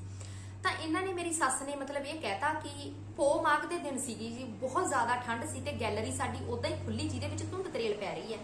ਉੱਥੇ ਇਹਨਾਂ ਨੇ ਟਰੈਕਟਰ ਤੇ ਟਰਾਲੀ ਅੰਦਰ ਲਗਾਤਾ ਗੈਲਰੀ ਦੇ ਵਿੱਚ ਜਾਣ ਕੇ ਸ਼ਾਮ ਨੂੰ। ਹੁਣ ਮੇਰੇ ਹਸਬੈਂਡ ਨੇ, ਉਹ ਆਪਣੇ ਦਾਦਾ ਦੇ ਕੋਲ ਕਮਰੇ 'ਚ ਪੈ ਗਏ ਹੈ। ਦਾਦਾ ਸਹੁਰਾ ਸੀ ਮੇਰੇ ਜਿਹੜੇ, ਉਹਨਾਂ ਦੇ ਦਾਦਾ ਜੀ, ਉਹਨਾਂ ਦੇ ਕੋਲ ਰੂਮ 'ਚ ਪੈ ਗਏ ਆ, ਤੇ ਮੇਰੇ ਕੋਲੇ ਮੇਰੇ ਛੋਟੇ ਜਿਵੇਂ ਬੱਚੇ ਹੈ, ਤੇ ਮੈਂ ਉਹਨਾਂ ਨੂੰ ਲੈ ਕੇ ਮਤਲਬ ਪੈਣਾ ਹੈਗਾ। ਤਾਂ ਮੈਂ, ਤੁਸੀਂ ਦੇਖੋ ਹਨਾ, ਮੇਰੇ ਕੋਲ ਨਿੱਕੇ ਬੱਚੇ ਹੈ, ਤੇ ਮੈਂ ਪੋਹ ਮਾਘ ਦੇ ਦਿਨਾਂ ਵਿੱਚ ਮੈਨੂੰ ਕਮਰੇ ਦੇ ਵਿੱਚ ਨਰਮਾ ਪਾਇਆ, ਤਾਂ ਮੈਂ ਪਾਵਾਂ ਕਿੱਥੇ। ਮੇਰਾ ਇੱਥੋਂ ਮਾਮਾ ਜੀ ਦਾ ਬੇਟਾ, ਮੇਰਾ ਭਰਾ ਮੈਨੂੰ ਛੱਡਣ ਗਿਆ ਹੈਗਾ, ਤਾਂ ਉਹਨੇ ਵੀ ਦੇਖਿਆ, ਤਾਂ ਮੇਰੇ ਹਾਲਾਤ ਦੇਖ ਕੇ ਮੈਨੂੰ ਅੱਜ ਵੀ ਜਦੋਂ ਦਿਨ ਯਾਦ ਆਉਂਦਾ ਨਾ, ਮੈਨੂੰ ਬਹੁਤ ਹਰਟ ਕਰਦਾ, ਕਿਉਂਕਿ ਮੇਰੇ ਮਾਮਾ ਜੀ ਦਾ ਬੇਟਾ ਵੀ ਛੋਟਾ ਹੀ ਸੀ, 15-16 ਸਾਲ ਦੇ ਸੀਗੇ। ਤੇ ਮੈਨੂੰ ਜਦੋਂ ਛੱਡਣ ਗਏ ਤਾਂ ਉਹਨਾਂ ਨੇ ਦੇਖਿਆ ਹਾਲਾਤ, ਟਰੈਕਟਰ ਟਰਾਲੀ ਅੰਦਰ ਲੱਗੀ ਹੋਈ, ਤੇ ਸਾਡੇ ਪੈਣ ਲਈ ਕਿਤੇ ਜਗ੍ਹਾ ਨਹੀਂ, ਤਾਂ ਥੋੜੀ ਜਿਹੀ ਛੱਤ ਸਾਨੂੰ, ਮਤਲਬ ਸਾਡੇ ਪੈਰ ਬਾਹਰ ਨੇ, ਮੈਂ 2 ਮੰਜੇ ਡਾਏ ਆ ਤੇ ਉਹਦੇ ਤੇ ਆਪਣੀ ਰਾਤ ਕੱਢੀ ਆ। ਬਹੁਤ ਜ਼ਿਆਦਾ ਠੰਡ, ਰਜਾਈਆਂ ਡਬਲ ਕਰ ਕਰਕੇ ਕਿ ਬੱਚੇ ਬਿਮਾਰ ਨਾ ਹੋ ਜਾਣ। ਬਹੁਤ ਛੋਟੇ ਸੀ ਮੇਰੇ ਬੱਚੇ, ਮੇਰੀ ਗੁੜੀਆ ਤਾਂ, ਬੇਟਾ ਤਾਂ ਬਿਲਕੁਲ ਹੀ ਛੋਟਾ ਸੀ, ਦੁੱਧ ਪੀਂਦਾ ਸੀ, ਕਿਵੇਂ ਮਦਰ ਫੀਡ ਕਰਦਾ ਸੀ ਉਹ। ਤਾਂ ਫਿਰ ਇਹ ਉਸ ਟਾਈਮ ਦੀ ਗੱਲ ਹੈ, ਜਿਵੇਂ ਇਹ ਗੱਲ ਨੇ ਵੀ ਕਾਫੀ ਰਿਸ਼ਤੇਦਾਰਾਂ ਤੇ ਇਫੈਕਟ ਪਾਇਆ ਸੀ ਜਦੋਂ ਮੈਂ ਬੁਲਾਏ। ਮੇਰੀ ਗੱਲ ਤੁਹਾਡੇ ਨਾਲ ਸਾਂਝੀ ਕਰਨ ਦਾ ਮਤਲਬ ਇਹ ਸੀ ਕਿ ਰਿਸ਼ਤੇਦਾਰਾਂ ਦਾ ਇੱਥੇ ਕੀ ਰੋਲ ਰਿਹਾ। ਤਾਂ ਫਿਰ ਜੀ ਇਹਨਾਂ ਨੇ ਨਾ, ਅਸੀਂ ਜਿੰਨੀ ਕੁ ਛੱਤ ਬਚੀ ਸੀ ਟਰੈਕਟਰ ਤੇ ਗੈਲਰੀ ਦਾ ਸਪੇਸ ਬਚਿਆ ਸੀ, ਅਸੀਂ ਉੱਥੇ ਮੰਜੇ ਡਾਲੇ। ਸਾਡਾ ਸਿਰ ਬਸ ਛੱਤ ਦੇ ਥੱਲੇ ਸੀ ਕਿ ਅਸੀਂ ਤਰੇਲ ਤੋਂ ਬਚੇ ਸੀ, ਬਾਕੀ ਸਾਡੇ ਅੱਧੇ ਮੰਜੇ ਤਰੇਲ ਦੇ ਵਿੱਚ ਬਾਹਰ ਸੀ। ਨਾ ਤਾਂ ਉਸ ਟਾਈਮ ਤੇ ਮੇਰੇ ਹਸਬੈਂਡ ਨੂੰ ਦਿਖ ਰਿਹਾ ਸੀਗਾ ਕਿ ਉਹ ਮੇਰੇ ਬੱਚੇ ਲੈ ਕੇ ਬਾਹਰ ਪਈ ਹੋਈ ਹੈ, ਤੇ ਨਾ ਮੇਰੀ ਸੱਸ ਸਹੁਰੇ ਨੂੰ ਦਿਖ ਰਿਹਾ ਸੀਗਾ। ਤੇ ਤੁਸੀਂ ਯਕੀਨ ਮੰਨਿਓ, ਮੈਂ ਦੂਸਰੇ ਦਿਨ ਪਰੇਸ਼ਾਨ ਹੋ ਕੇ ਮੈਂ ਮੇਰੇ ਮਾਮਾ ਸਹੁਰਾ ਜੀ ਨੂੰ ਫੋਨ ਕੀਤਾ ਕਿ ਮਾਮਾ ਜੀ ਤੁਸੀਂ ਘਰ ਆ ਕੇ ਜਾਓ। ਜਦੋਂ ਮੇਰੇ ਮਾਮਾ ਸਹੁਰਾ ਘਰ ਆਏ ਤਾਂ ਉਹਨਾਂ ਨੇ ਦੇਖਿਆ ਕਿ ਮੇਰਾ ਕਮਰਾ ਪੂਰੀ ਤਰ੍ਹਾਂ ਨਰਮੇ ਨਾਲ ਭਰਿਆ ਹੋਇਆ ਹੈ। ਹੁਣ ਉਹ ਨਰਮਾ ਮੂੰਹ ਤੱਕ ਡੁੱਲਦਾ ਹੈ ਕਮਰਾ, ਜਦੋਂ ਗੇਟ ਖੋਲਦੇ ਆ ਤਾਂ ਮਾਮਾ ਜੀ ਆਏ, ਮੇਰੇ 2 ਮਾਮਾ ਸਹੁਰਾ ਆਏ, ਤਾਂ ਉਹਨਾਂ ਨੇ ਦੇਖ ਕੇ ਮੇਰੇ ਸਹੁਰਾ ਸਾਹਿਬ ਨਾਲ ਗੱਲ ਕੀਤੀ ਤਾਂ ਉਹਨਾਂ ਨੇ ਬਹੁਤ ਹਜ਼ਾ ਲਾਇਆ, ਉਹਨਾਂ ਦਾ ਬਹੁਤ ਹੀ ਜ਼ਿਆਦਾ ਮਤਲਬ ਵੀ ਉਹਨਾਂ ਨੂੰ ਦਿਖਾਈ ਦੇ ਰਿਹਾ ਸੀ। ਤੇ ਮੇਰੀ ਮਾਮੀ ਸੱਸ ਨੂੰ ਜਦੋਂ ਘਰ ਜਾ ਕੇ ਮਾਮਾ ਜੀ ਨੇ ਦੱਸਿਆ ਕਿ ਉਹਨਾਂ ਨੇ ਨੂੰਹ ਨਾਲ ਏਦਾਂ ਕਰ ਰਹੇ ਆ, ਤਾਂ ਮੇਰੀ ਮਾਮੀ ਸੱਸ ਦਾ ਮੈਂ ਬਹੁਤ ਇੱਥੇ ਧੰਨਵਾਦ ਕਰਦੀ ਹਾਂ। ਜੇ ਮੇਰੀ ਵੀਡੀਓ ਦੇਖਦੇ ਹੁਣ ਤਾਂ ਉਹਨਾਂ ਨੇ ਉਸ ਮਾੜੇ ਟਾਈਮ 'ਚ ਮੈਂ ਉਹਨਾਂ ਦੀ ਆਪਣੀ ਨਹੀਂ ਸੀ, ਉਹਨਾਂ ਦੀ ਮੇਰੀ ਸੱਸ ਸੀ, ਤਾਂ ਉਹਨਾਂ ਨੇ ਉਸ ਟਾਈਮ ਤੇ ਸਹੀ ਦਾ ਸਾਥ ਦਿੱਤਾ। ਤੇ ਮੈਨੂੰ ਬਹੁਤ ਮਾਣ ਹੈ ਉਹਨਾਂ ਤੇ ਕਿ ਉਹ ਨਿਡਰ ਹੋ ਕੇ ਪੂਰੇ ਨਿਡਰਤਾ ਦੇ ਨਾਲ ਸੱਚ ਦਾ ਸਾਥ ਦਿੰਦੇ ਸੀ। ਉਹਨਾਂ ਨੇ ਮੇਰਾ ਬਹੁਤ ਸਾਥ ਦਿੱਤਾ, ਉੱਥੇ ਬਹੁਤ ਡਾਂਟ ਫਟਕਾਰ ਲਾਈ। ਤਾਂ ਮੇਰੇ ਸਹੁਰਾ ਸਾਹਿਬ ਨੂੰ ਇੱਥੋਂ ਤੱਕ ਕਹਿਤਾ ਕਿ ਜੇ ਤੇਰੀਆਂ ਛਾਲਾਂ ਚਕਵਾਤੀਆਂ ਨਾ, ਜੇਲ੍ਹ 'ਚ ਬੈਠਾ ਚੀਕਾਂ ਮਾਰੇਗਾ। ਤਾਂ ਫਿਰ ਮੇਰੇ ਸਹੁਰਾ ਸਾਹਿਬ ਜਿਵੇਂ ਡਰ ਗਏ ਮੇਰੇ ਮਾਮਾ ਸਹੁਰਾ ਦੀਆਂ ਗੱਲਾਂ ਸੁਣ ਕੇ, ਤਾਂ ਕਿਉਂਕਿ ਮੇਰੇ ਮਾਮਾ ਜੀ ਦੀ ਅੱਛੀ ਰੈਪੂਟੇਸ਼ਨ ਹੈ, ਮਾਮਾ ਸਹੁਰਾ ਜੀ ਮੇਰੇ ਚੱਲਦੇ ਫਿਰਦੇ ਪਿੰਡਾਂ ਦੇ ਵਿੱਚ ਕਾਫੀ ਰੈਪੂਟੇਸ਼ਨ ਉਹਨਾਂ ਦੀ।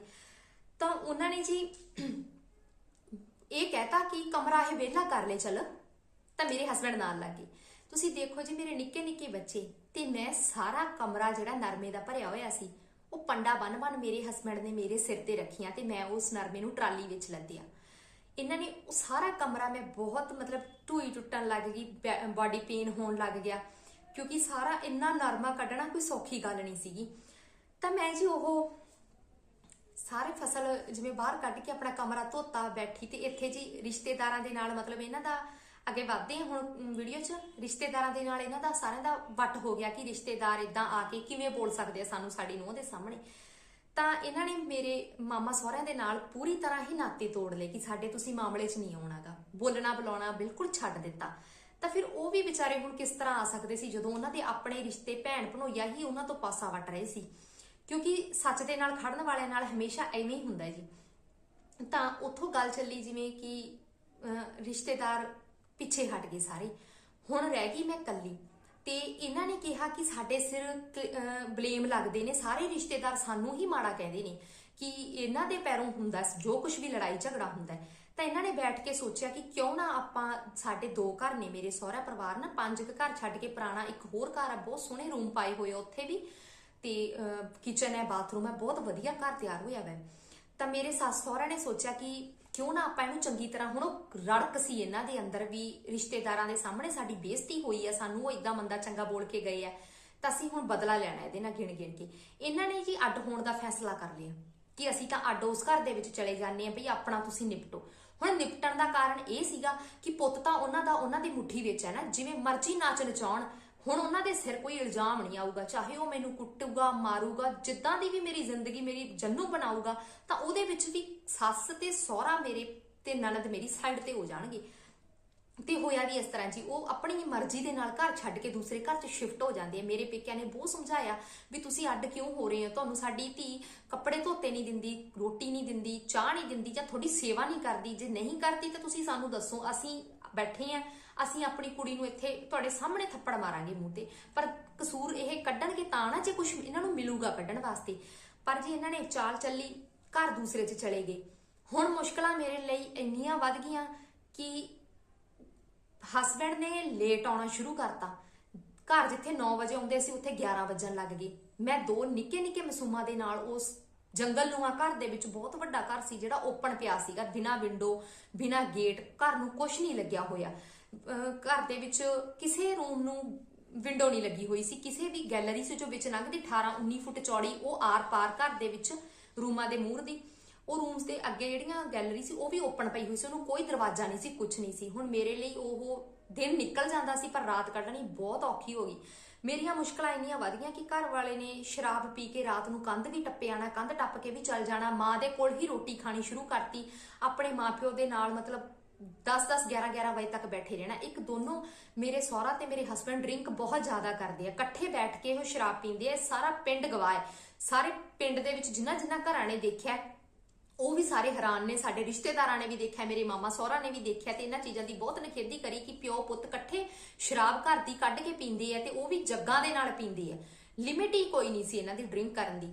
ਹੁਣ ਸ਼ਰਾਬੀ ਹੋ ਕੇ ਜਦੋਂ ਘਰ ਆਣਾ ਇਹਨਾਂ ਨੇ, ਤੇ ਮੈਂ ਪੂਰੀ ਤਰ੍ਹਾਂ ਖਾਮੋਸ਼ ਹੋ ਜਾਣਾ। ਇਹਨਾਂ ਨੇ ਮੈਨੂੰ ਕੁੱਟਣਾ, ਮਾਰਨਾ, ਲਤਾੜਨਾ, ਨੋਚਣਾ, ਵਾਲ ਪੱਟਣੇ, ਬਹੁਤ ਕੁਝ ਕਰਨਾ, ਪਰ ਮੇਰੀ ਇੱਕ ਚੁੱਪ ਸੀ, ਕਿਉਂਕਿ ਹੁਣ ਮੈਂ ਬੋਲ ਵੀ ਨਹੀਂ ਸਕਦੀ ਸੀ, ਬਿਲਕੁਲ ਵੀ ਹੁਣ ਮੈਂ ਕਿਸੇ ਨੂੰ ਦੱਸ ਵੀ ਨਹੀਂ ਸਕਦੀ ਸੀ, ਕਿਉਂਕਿ ਜੇ ਮੈਂ ਦੱਸਦੀ ਸੀ ਤਾਂ ਫਿਰ ਕਹਿਣਾ ਸੀ ਕਿ ਤੁਹਾਡਾ ਤਾਂ ਫਿਰ ਉਹੀ ਡੰਡਾ ਹੈ, ਤੁਹਾਡਾ ਉਹੀ ਕਲੇਸ਼ ਹੈ, ਤੁਹਾਡਾ ਤਾਂ ਉਧਰ ਉਹ ਚਲੇ ਗਏ ਆ ਪਰ ਫਿਰ ਵੀ ਤੁਹਾਡਾ ਉਹੀ ਰੌਲਾ ਰਿਹਾ। ਹੁਣ ਮੇਰੇ ਹਸਬੈਂਡ ਨੇ ਪੂਰੀ ਤਰ੍ਹਾਂ ਮੈਨੂੰ ਪਰੇਸ਼ਾਨ ਕਰਨਾ ਸ਼ੁਰੂ ਕਰਤਾ। ਕਾਰਨ ਕੀ ਸੀ ਕਿ ਅਸੀਂ ਰਾਤ ਨੂੰ ਲੇਟ ਆਵਾਂਗੇ, ਇਹ ਆਪਣੀ ਮਾਂ ਕੋਲ ਜੋ ਪੈਸਾ ਜਮਾ ਹੋਇਆ, ਇਹਦੀ ਮੰਮੀ ਦੁੱਧ ਪਾ ਕੇ ਪੈਸੇ ਜੋੜਦੀ ਪਈ ਆ, ਉਹ ਇਹ ਮੰਗਾਏਗੀ ਤੇ ਇਹ ਆਪਣੇ ਘਰ ਨੂੰ ਬਾਰੀਆਂ ਗੇਟ ਲਵਾਏਗੀ, ਸਾਰਾ ਘਰ ਦਾ ਕੰਮ ਮੁਕੰਮਲ ਕਰਾਵੇਗੀ ਤੇ ਉਹ ਅਸੀਂ 2 ਸਾਲ ਵੀ ਪਾਸੇ ਸਾਈਡ ਤੇ ਹੋ ਜਾਣੇ, 2 ਸਾਲਾਂ ਬਾਅਦ ਅਸੀਂ ਘਰੇ ਵਾਪਸ ਫੇਰ ਆ ਜਾਾਂਗੇ। ਤੇ ਹੋਇਆ ਵੀ ਬਿਲਕੁਲ ਉਹਨਾਂ ਦੇ ਪਲਾਨ ਦੇ ਅਕੋਰਡਿੰਗ। ਹੁਣ ਮੇਰੇ ਲਈ ਜੀ ਉਸ 2 ਨਿਆਣਿਆਂ ਨੂੰ ਉਸ ਜੰਗਲਨੁਮਾ ਘਰ ਦੇ ਵਿੱਚ ਰਹਿਣਾ ਬਹੁਤ ਔਖਾ ਹੋ ਗਿਆ।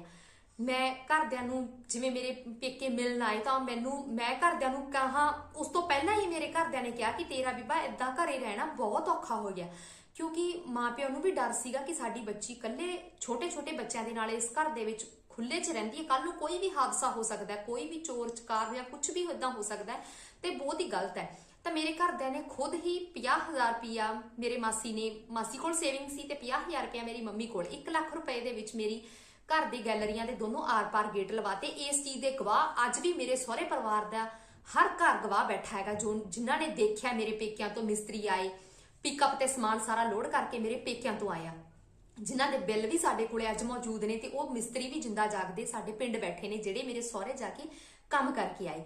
ਹੁਣ ਵਿੰਡੋ ਗੇਟ ਲੱਗ ਗਏ ਜੀ, ਨੀਚੇ ਘਰ ਵੀ ਕੱਚਾ ਸੀ, ਫਰਸ਼ ਨਹੀਂ ਲੱਗਿਆ ਹੋਇਆ ਸੀਗਾ। 5-6 ਸਾਲ ਵੇਟ ਕਰਨ ਤੋਂ ਬਾਅਦ ਵੀ ਉੱਥੇ ਸੱਪ ਨਿਕਲਦੇ ਸੀ, ਖੱਡਾਂ ਚੂਹਿਆਂ ਦੀਆਂ ਹੋ ਜਾਂਦੀਆਂ ਸੀ, ਉਹਨਾਂ 'ਚ ਸੱਪ ਚਲੇ ਜਾਂਦੇ ਸੀ। ਤੇ ਨਿੱਕੇ ਬੱਚਿਆਂ ਨੇ ਜਿਵੇਂ ਸੱਪਾਂ ਚੂਹਿਆਂ 'ਚ ਰਹਿਣਾ ਬਹੁਤ ਔਖਾ ਹੋ ਗਿਆ। ਡਰ ਲੱਗਦਾ ਸੀ ਕਿ ਕਿਤੇ ਬੱਚੇ ਦਾ ਨੁਕਸਾਨ ਨਾ ਹੋ ਜਾਏ, ਕਿਉਂਕਿ ਘਰ 'ਚੋਂ ਸੱਪ ਨਿਕਲਣੇ ਬਹੁਤ ਜ਼ਿਆਦਾ ਸ਼ੁਰੂ ਹੋ ਗਏ, ਕਿਉਂਕਿ ਘਰ ਨੂੰ ਖੇਤ ਲੱਗਦੇ ਸੀਗੇ, ਖੇਤਾਂ ਦੇ ਵਿੱਚੋਂ ਸੱਪ ਆ ਜਾਂਦੇ ਸੀ ਘਰ। ਤਾਂ ਘਰਦਿਆਂ ਨੇ ਲੱਗੇ ਹੱਥ ਜੀ 6 ਮਹੀਨਿਆਂ ਬਾਅਦ ਜਿਵੇਂ ਲੱਖ ਰੁਪਇਆ ਜੋੜੀਆਂ ਤੇ ਲਾਤਾ, ਤੇ ਲੱਖ ਰੁਪਇਆ ਨੀਚੇ ਫਰਸ਼ ਤੇ ਬਾਥਰੂਮ ਤੇ ਕਿਚਨ ਨੂੰ ਠੀਕ ਕਰਾਉਣ ਤੇ ਰਿਪੇਅਰ ਕਰਾਉਣ ਤੇ ਲਗਾਤਾ। ਹਾਂਜੀ, ਤੇ ਜਦੋਂ ਸਾਰਾ ਕੰਮ ਕੰਪਲੀਟ ਹੋ ਗਿਆ, 1 ਸਾਲ 1.5 ਸਾਲ ਦੇ ਵਿੱਚ, ਮਤਲਬ ਕਿਸ਼ਤਾਂ ਦੇ ਵਿੱਚ 6 ਮਹੀਨਿਆਂ ਤੋਂ ਮੇਰਾ ਜੀ ਸਾਰਾ 3-4 ਲੱਖ ਰੁਪਏ ਦਾ ਕੰਮ ਸੀ ਜਿਹੜਾ ਮਿਸਤਰੀਆਂ ਦਾ, ਉਹ ਮੇਰੇ ਪੇਕਿਆਂ ਨੇ ਹਰ ਮਹੀਨੇ, ਮਤਲਬ ਹਰ 6 ਮਹੀਨਿਆਂ ਤੋਂ 1.5 ਲੱਖ ਦਾ ਜਿਹੜਾ ਸਮਾਨ ਸੀ ਉਹ ਇੱਥੋਂ ਪਿਕਅਪ ਤੇ ਜਾਂਦਾ ਸੀ ਤੇ ਮੇਰੇ ਘਰ ਕੰਮ ਕਰਾ ਦੇਣਾ। ਕਿਉਂਕਿ ਘਰ ਦੇ ਵਿੱਚ ਮੇਰੇ ਸਹੁਰੇ ਪਰਿਵਾਰ 'ਚ ਟੂਟੀ ਵੀ ਨਹੀਂ ਲੱਗੀ ਹੋਈ ਸੀ ਪਾਣੀ ਤੋਂ, ਕਿਤੇ ਹੱਥ ਧੋਣ ਲਈ, ਪਾਣੀ ਪੀਣ ਲਈ, ਕਿਉਂਕਿ ਟੈਂਕੀ ਹੀ ਨਹੀਂ ਸੀ ਉੱਪਰ ਰੱਖੀ ਹੋਈ, ਤੇ ਟੂਟੀ ਦੀਆਂ ਪਾਈਪਾਂ ਪਾਈਆਂ ਸੀ ਨਵੇਂ ਘਰ 'ਚ, ਪਰ ਟੂਟੀ ਕੁਝ ਨਹੀਂ ਲੱਗੀ ਹੋਈ ਸੀ। ਹੁਣ ਟੂਟੀਆਂ, ਟੈਂਕੀਆਂ, ਵਾਸ਼ ਬੇਸ਼ਨ, ਬਾਥਰੂਮ ਦੀ ਬਾਥਰੂਮ 'ਚ ਟਾਈਲਿੰਗ ਕਰਵਾਈ, ਬਾਥਰੂਮ ਉਦਾਂ ਹੀ ਪਿਆ ਹੋਇਆ ਸੀ ਜਿੱਦਾਂ ਉਸ ਟਾਈਮ ਤੇ ਬਣਾ ਕੇ ਛੱਡਿਆ ਸੀ। ਤੇ ਕਿਚਨ ਦਾ ਵੀ ਉਸੇ ਤਰ੍ਹਾਂ ਸੱਪਾਂ ਸਲੂਤੀਆਂ ਵਾਲਾ ਕੰਮ ਸੀ ਜੀ, ਕਿਚਨ 'ਚੋਂ ਵੀ ਕਾਫੀ ਵਾਰ ਸੱਪ ਨਿਕਲੇ ਸੀ ਤੇ ਕਿਚਨ ਦੇ ਵਿੱਚ ਵੀ ਖਰਚਾ ਹੋਇਆ। ਮੰਨ ਲਓ ਵੀ ਮੇਰੇ ਕੋਲੇ 3-4 ਲੱਖ ਰੁਪਏ ਦਾ ਅੱਜ ਵੀ ਬਿੱਲ, ਤੇ ਉਹ ਜਿੰਦਾ ਜਾਗਦੇ ਇਨਸਾਨ ਬੈਠੇ ਨੇ ਜਿਨ੍ਹਾਂ ਨੇ ਮੇਰੇ ਨਾਨਾ ਜੀ ਦੇ ਹੱਥੋਂ ਪੈਸਾ ਲੈ ਕੇ ਤੇ ਮੇਰਾ ਘਰ ਦਾ ਕੰਮ ਕੀਤਾ। ਹੁਣ ਮੇਰੇ ਤਾਂ ਇਹ ਯਾਦ ਚੇਤੇ ਵੀ ਨਹੀਂ ਨਾ ਕਿ ਮੇਰਾ ਘਰ ਹੈ, ਕਿਸੇ ਦਿਨ ਮਤਲਬ ਮੈਨੂੰ ਇਹ ਛੱਡ ਕੇ ਚੀਜ਼ਾਂ ਸਾਰੀਆਂ ਚਲੀਆਂ ਜਾਣੀਆਂ ਤੇ ਇਹਨਾਂ ਚੀਜ਼ਾਂ ਨੂੰ ਮੇਰੇ ਸਹੁਰੇ ਪਰਿਵਾਰ ਬੜੇ ਚਾਅ ਨਾਲ ਵਰਤਣਗੇ, ਤੇ ਮੈਂ ਇੰਨੀ ਮਿਹਨਤ ਨਾਲ ਇੱਥੇ ਮੇਰੇ ਮਾਪਿਓ ਦਾ, ਜਿਵੇਂ ਕਹਿੰਦੇ 10 ਨੋਹਾਂ ਦੀ ਕਿਰਤ ਕਮਾਈ ਮੇਰੀ ਮਾਂ ਦੀ, ਨੋਚ ਕੇ ਮੈਂ ਉਸ ਘਰ ਤੇ ਲਾਤੀ, ਤੇ ਮੈਨੂੰ ਉਸ ਘਰ ਦੇ ਵਿੱਚ ਵਸਣਾ ਵੀ ਨਸੀਬ ਨਹੀਂ ਹੋਊਗਾ। ਮੈਨੂੰ 6 ਮਹੀਨੇ ਵੀ ਹੰਡਾਉਣੇ ਨਹੀਂ ਮਿਲੇ ਜੀ, ਮੈਨੂੰ ਦੁੱਧ 'ਚੋਂ ਮੱਖੀ ਵਾਂਗੂ ਕੱਢ ਕੇ ਬਾਹਰ ਮਾਰਿਆ। ਅੱਜ ਮੇਰੇ ਉਸ ਘਰ ਦੇ ਵਿੱਚ ਮੰਜੇ ਵੀ ਮੇਰੇ ਨੇ, ਚਮਚ ਨਾ ਖਾਂਦੇ, ਉਹ ਚਮਚ ਵੀ ਮੇਰੀ ਮਾਂ ਦਾ ਦਿੱਤਾ ਹੋਇਆ। ਮੇਰੇ ਘਰਦਿਆਂ ਦਾ ਸਭ ਕੁਝ ਉਸ ਘਰ ਦੇ ਵਿੱਚ ਹੈ, ਤੇ ਮੈਂ ਉਸ ਘਰ ਦੇ ਵਿੱਚੋਂ ਆਪਣੇ ਬੱਚੇ ਲੈ ਕੇ ਆਪਣੇ ਪੇਕੇ 6 ਸਾਲਾਂ ਦੀ ਬੈਠੀ ਹਾਂ। ਤੇ ਇਹ ਕਹਾਣੀ, ਇਹ ਬਹੁਤ ਦਰਦਨਾਕ ਕਹਾਣੀ ਹੈ ਜੀ। ਮੈਨੂੰ ਇਸ ਲਈ ਲੱਗਦੀ ਕਿਉਂਕਿ ਮੇਰੇ ਨਾਲ ਬੀਤੀ ਹੈ, ਤੇ ਜਿਹੜੀਆਂ ਭੈਣਾਂ ਨਾਲ ਬੀਤੀ ਆ ਉਹਨਾਂ ਨੂੰ ਵੀ ਇਹ ਬਹੁਤ ਤਕਲੀਫ ਨੂੰ ਬਖੂਬੀ ਜਾਣਦੇ ਹੋਣਗੇ, ਹਨਾ, ਸਮਝਣਗੀਆਂ। ਤੇ ਚਲੋ ਜੀ, ਵੀਡੀਓ ਬਹੁਤ ਲੰਬੀ ਹੋ ਜਾਣੀ ਹੈ, ਇਸ ਵੀਡੀਓ ਨੂੰ ਆਪਾਂ ਅਗਲੀ ਵੀਡੀਓ ਦੇ ਵਿੱਚ ਜਾਰੀ ਰੱਖਾਂਗੇ ਇਸ ਕਹਾਣੀ ਨੂੰ। ਤੇ ਸਾਰੇ ਜਣੇ ਦਾ ਇੱਕ ਵਾਰ ਫਿਰ ਤੋਂ ਧੰਨਵਾਦ ਜੀ ਵੀਡੀਓ ਨੂੰ ਦੇਖਣ ਲਈ, ਤੇ ਵੀਡੀਓ ਦੇ ਵਿੱਚ ਆਪਣਾ ਪਿਆਰ ਬਣਾਈ ਰੱਖਿਓ। ਤੇ ਜਿਹੜੀ ਮੈਂ ਪਿਛਲੀ ਵੀਡੀਓ ਦੇ ਵਿੱਚ ਜਿਵੇਂ ਕਿ ਦੇਖਿਆ, ਤੁਸੀਂ ਬਹੁਤ ਸੋਹਣੇ ਕਮੈਂਟ ਕੀਤੇ ਹੈ, ਤੇ ਪਲੀਜ਼ ਇੱਥੇ ਵੀ ਤੁਸੀਂ ਸੋਹਣੇ ਕਮੈਂਟ ਕਰਿਓ, ਵੀਡੀਓ ਨੂੰ ਲਾਈਕ ਕਰਿਓ, ਸ਼ੇਅਰ ਕਰਿਓ, ਤੇ ਚੈਨਲ ਨੂੰ ਪਲੀਜ਼ ਸਬਸਕ੍ਰਾਈਬ ਕਰਿਓ, ਤਾਂ ਜੋ ਇਸ ਮੁਹਿੰਮ ਦੇ ਵਿੱਚ ਤੁਸੀਂ ਆਪਣਾ ਇੱਕ ਛੋਟਾ ਯੋਗਦਾਨ ਪਾ ਸਕੋ ਕਿ ਮੇਰੀ ਇਸ ਕਹਾਣੀ ਨੂੰ ਅੱਗੇ ਲਿਜਾ ਕੇ ਮੈਂ ਲੱਖਾਂ ਲੋਕਾਂ ਦੀ ਆਵਾਜ਼ ਬਣਨ ਦਾ ਸੋਚਿਆ। ਤੇ ਮੇਰਾ ਇਹ ਸੁਪਨਾ ਪਲੀਜ਼ ਤੁਸੀਂ ਸਾਰਿਆਂ ਨੇ ਪੂਰਾ ਕਰਨਾ ਹੈ, ਕਿਉਂਕਿ ਕੋਈ ਵੀ ਆਪਾਂ ਕੋਸ਼ਿਸ਼ ਕਰਦੇ ਹਾਂ ਤਾਂ ਇੱਕ ਦਿਨ ਕੋਸ਼ਿਸ਼ ਪੂਰੀ ਹੋ ਜਾਂਦੀ ਹੈ, ਤੇ ਤੁਹਾਡਾ ਸਾਰਿਆਂ ਦਾ ਸਹਿਯੋਗ ਚਾਹੀਦਾ ਜੀ ਇਸ ਕੋਸ਼ਿਸ਼ ਨੂੰ ਪੂਰੀ ਕਰਨ ਲਈ, ਕਿ ਮੇਰਾ ਇੱਕ ਦਿਨ ਇਹ ਸੁਪਨਾ ਪੂਰਾ ਹੋਵੇ ਕਿ ਜਿੰਨੀਆਂ ਮਾਸੂਮ ਕੁੜੀਆਂ ਅੱਜ ਵੀ ਇਸ ਤਰ੍ਹਾਂ ਦੀ ਤਕਲੀਫ ਵਿੱਚ ਨੇ, ਉਹਨਾਂ ਸਾਰਿਆਂ ਦੀ ਆਵਾਜ਼ ਬਣਾ। ਇਹ ਮੇਰਾ ਬਸ ਇਹੀ ਸੁਪਨਾ ਹੈ ਤੇ ਸਾਰੇ ਜਣੇ ਇਸ ਚੀਜ਼ ਨੂੰ ਪੂਰਾ ਕਰਿਓ, ਆਪਣਾ ਸਹਿਯੋਗ ਦਿਓ, ਯੋਗਦਾਨ ਦਿਓ, ਤਾਂ ਜੋ ਇੱਥੇ ਆਪਣੀ YouTube ਫੈਮਿਲੀ ਬਹੁਤ ਜ਼ਿਆਦਾ ਗਰੋ ਹੋ ਪਾਵੇ। ਤੇ ਸਾਰਿਆਂ ਦਾ ਬਹੁਤ ਧੰਨਵਾਦ ਜੀ, ਤੇ ਮਿਲਦੇ ਹਾਂ ਜੀ ਆਪਾਂ ਨਵੀਂ ਵੀਡੀਓ ਦੇ ਵਿੱਚ। ਸਾਰਿਆਂ ਨੂੰ ਪਿਆਰ ਭਰੀ ਸਤਿ ਸ਼੍ਰੀ ਅਕਾਲ।